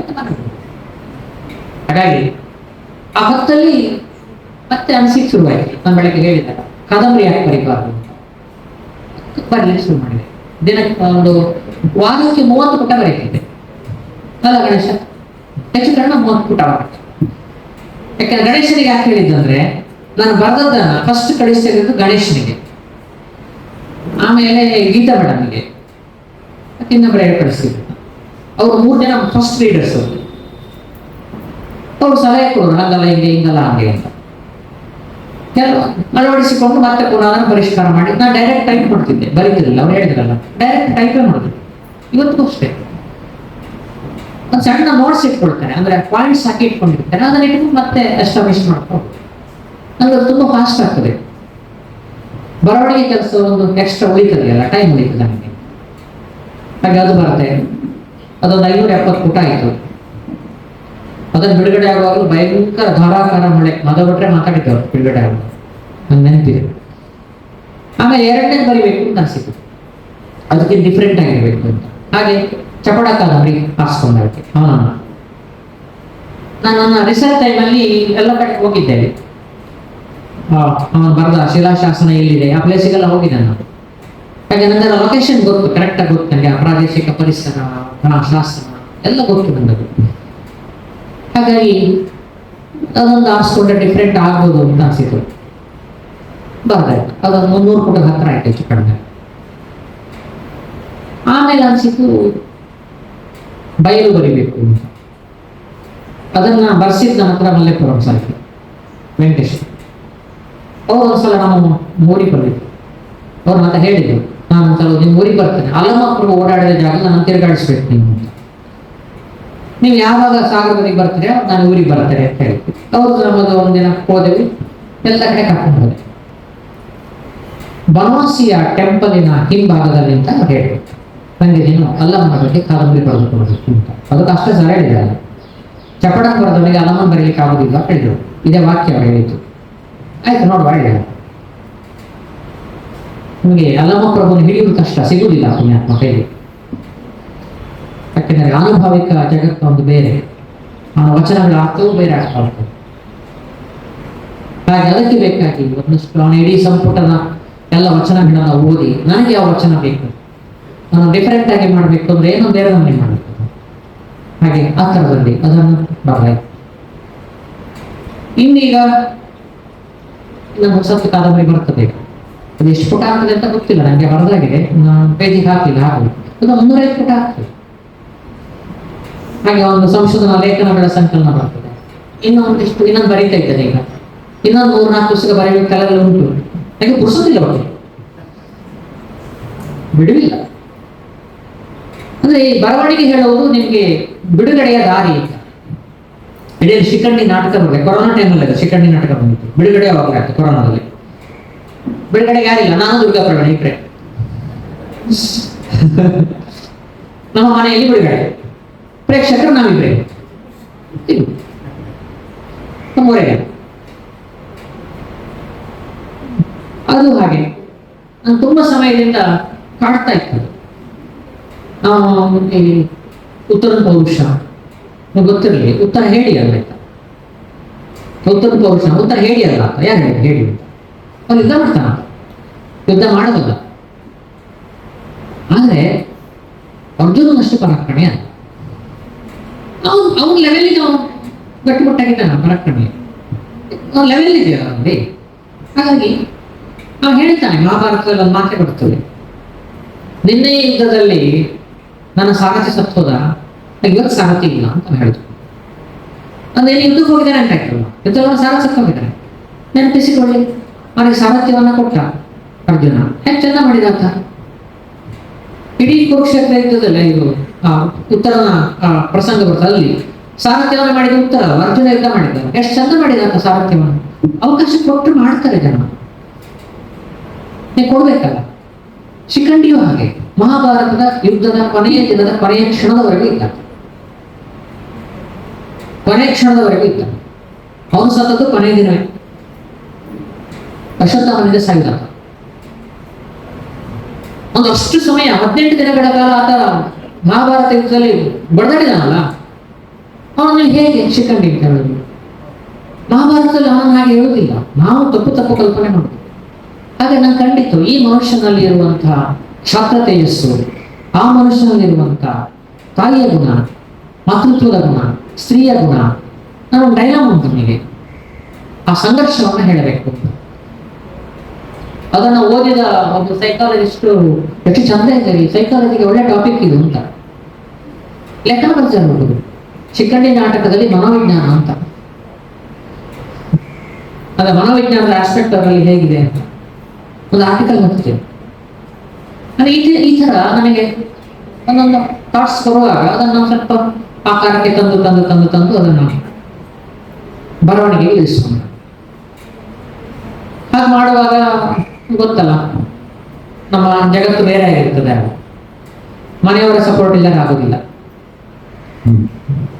ಕೆಲವೊಮ್ಮೆ ನಾನು ಪೂರ ಬರೆದ ಮೇಲೆ ಓದ್ತಾರೆ, ಅರ್ಧ ಓದುದಿಲ್ಲ, ನಂಗೆ ಸರಿಯಾಗುದಿಲ್ಲ ಅಂತ ಹೇಳ್ತಾರೆ. ಪೂರ ಒಂದ್ಸಲ ಒಂದು ಸ್ಕ್ರಿಪ್ಟ್ ಆದ ಮೇಲೆ ಓದಿ. ನಾನು ಮತ್ತೆ ಕೆಲವು ಲೇಖನಗಳನ್ನ ಕೆಲವನ್ನೆಲ್ಲ ಬೇರೆ ಕಳಿಸ್ತೇನೆ, ಓದಿ ಹೇಳಿ ಹೇಗಾಗಿದೆ. ಹಾಗೆ ಇಲ್ಲಿವರೆಗೆ ಬಂದಿದೆ. ಈಗ ನೀವೆಲ್ಲ ಇವತ್ತು ಅತ್ಯಂತ ಪ್ರೀತಿಯಿಂದ ನನಗೆ ಭಾರವಾಗುವಷ್ಟು ನನ್ನ ಮೇಲೆ ಪ್ರೀತಿಯ ಮಳೆ ಸುರಿಸಿದ್ದೀರಿ. ಭೌತಿಕವಾಗಿ ನಾನು ಸಾಗರದಲ್ಲಿ ಇರ್ತೇನೆ, ಮಾನಸಿಕವಾಗಿ ಇಲ್ಲೇ ಇರ್ತೇನೆ.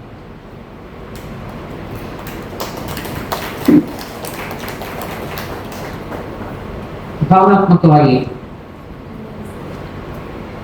ಇಲ್ಲಿನ ಸಂಬಂಧಗಳನ್ನು ಕಳೆದುಕೊಳ್ಳಿಕ್ಕೆ ಸುಲಭ ಇಲ್ಲ. ನಾನು ಹೇಳಿದೆ, ಅನುರಾಗ, ಇಲ್ಲಿ ಅನುರಾಗ ವಠಾರ ಅದೊಂಥರ ನಮಗೆ ದೇವಸ್ಥಾನ ಇದೆ. ಕರ್ನಾಟಕ ಸಂಘ ಸಾಹಿತಿಗಳಿಗೆ ಒಂದು ದೇವಸ್ಥಾನ ಇದೆ. ಎಷ್ಟು ಜನ ಇಲ್ಲಿಗೆ ಬಂದು ಹೋಗಿದ್ದಾರೆ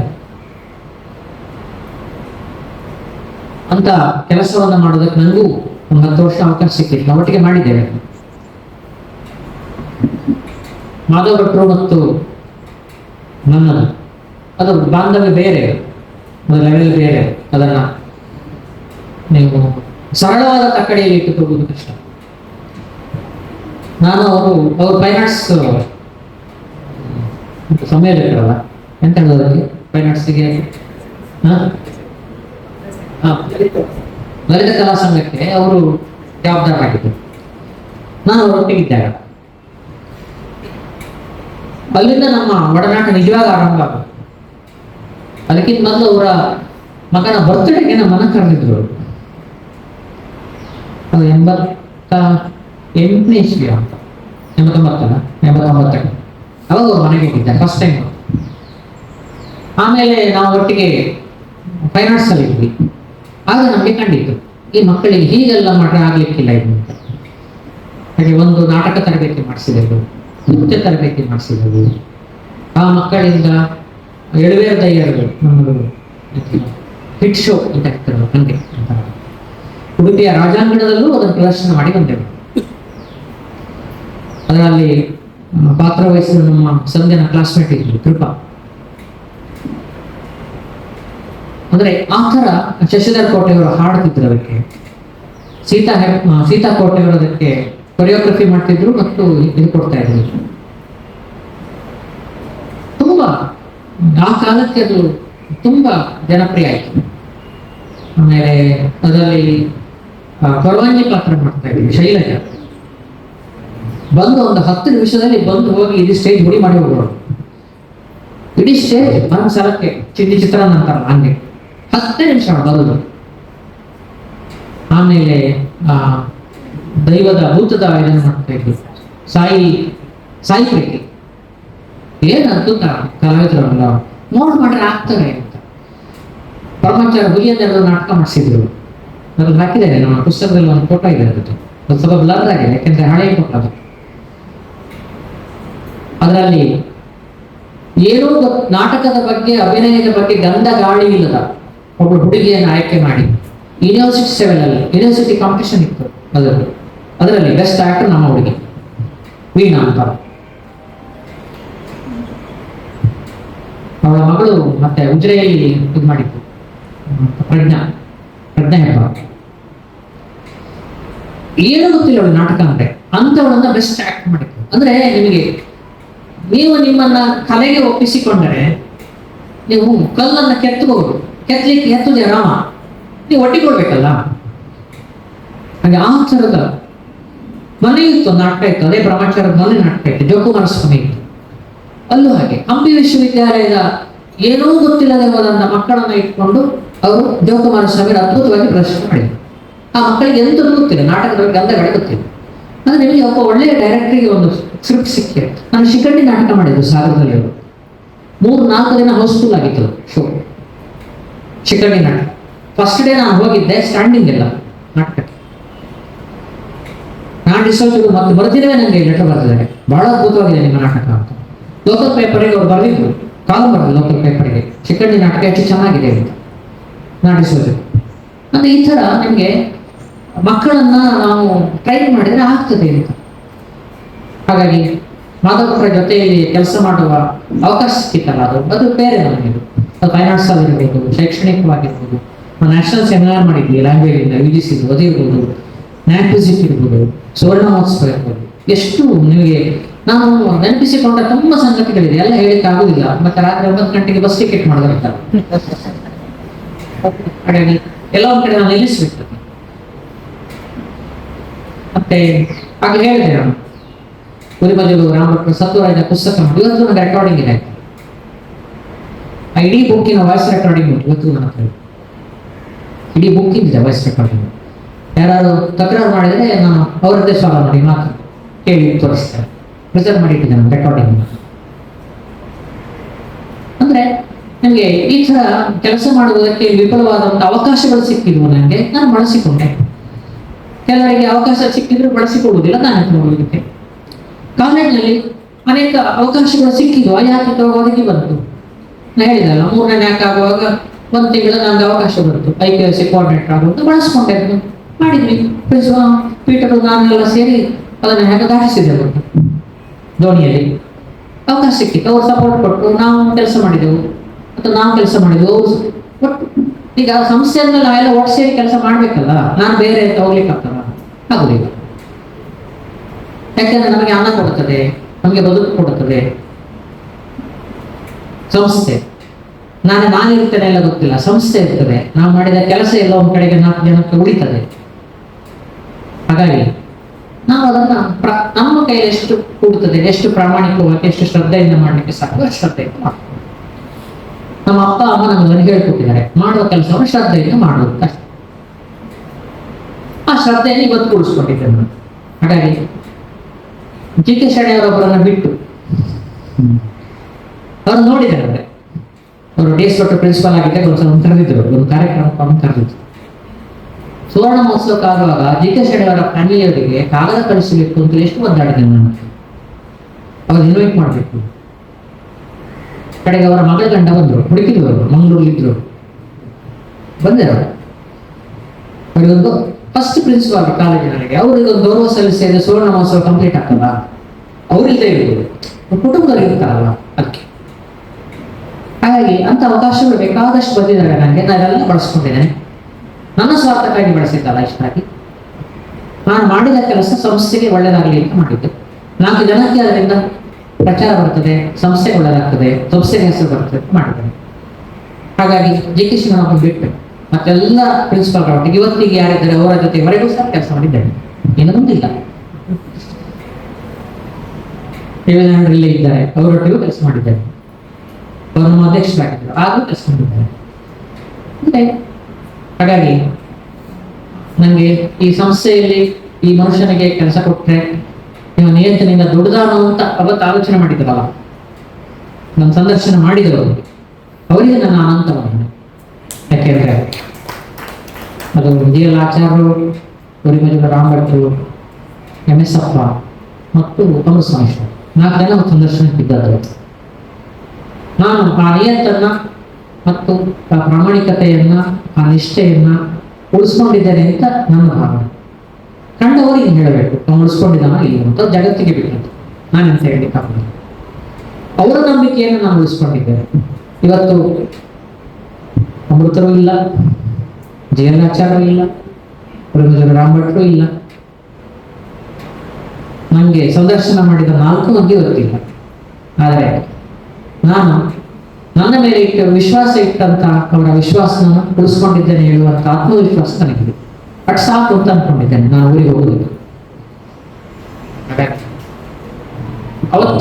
ಅವತ್ತಿನಿಂದ ತೊಡಗಿ ಇವತ್ತಿನವರೆಗೆ ಕಾಲೇಜು ಆಡಳಿತ ಮಂಡಳಿಯಲ್ಲಿ ಯಾರೆಲ್ಲ ನನಗೆ ಸಹಾಯ ಮಾಡಿದ್ದಾರೆ, ಮಾರ್ಗದರ್ಶನ ಮಾಡಿದ್ದಾರೆ, ನೆರವು ಕೊಟ್ಟಿದ್ದಾರೆ, ಪ್ರಿನ್ಸಿಪಾಲ್ಗಳು ಎಲ್ಲರೂ ಒಬ್ಬೊಬ್ಬರ ಆಡಳಿತದ ವೈಖರಿ ಒಂದೊಂದು ಊರಿ ಇರುತ್ತೆ, ಏನ್ ಮಾಡಿಕ್ಕಾಗಲ್ಲ. ನಾವು ಎಜೆಸ್ಟ್ ಆಗ್ತಾ ಹೋಗ್ಬೇಕಷ್ಟೇ.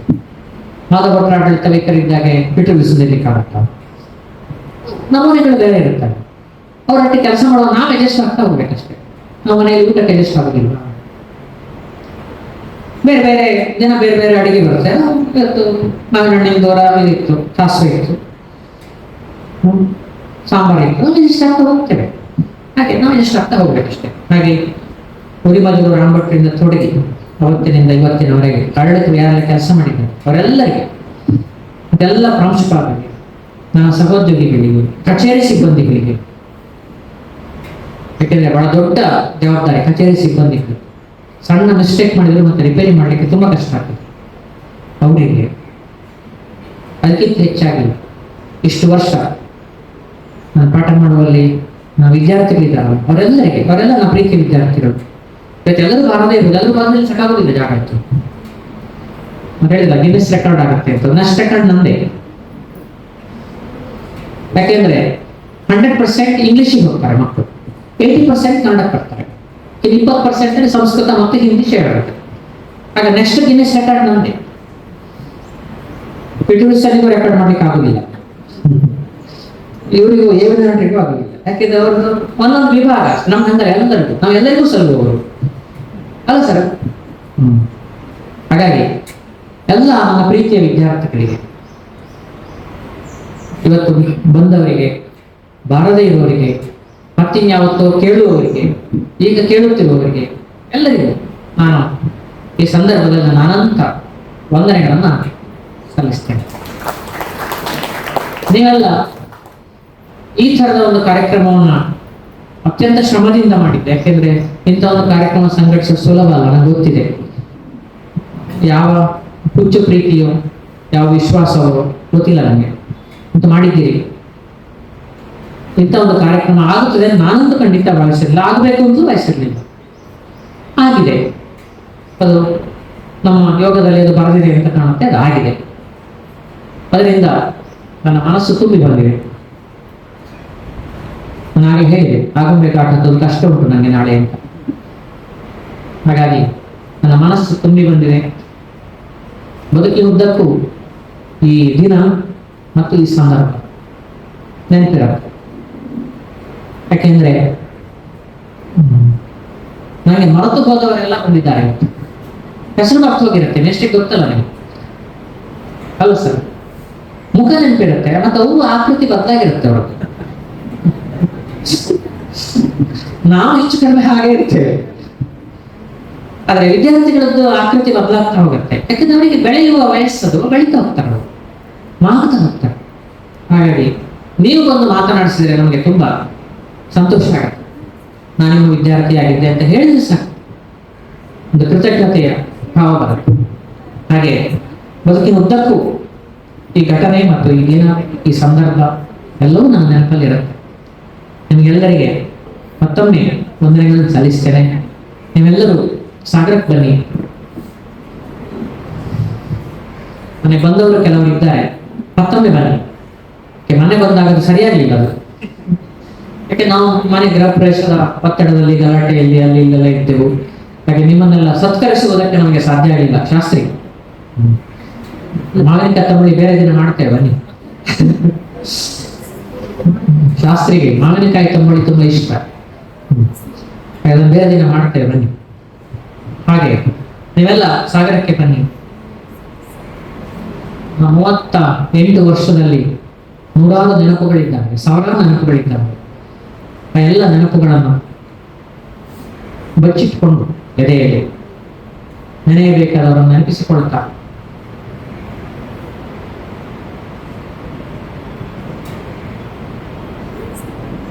ಬೀಳ್ಕೊಡಿಯ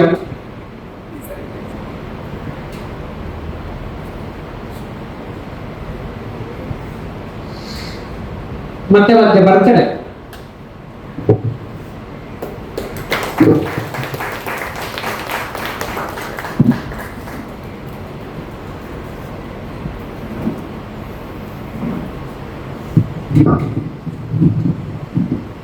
ಧನ್ಯವಾದಗಳು ಸರ್.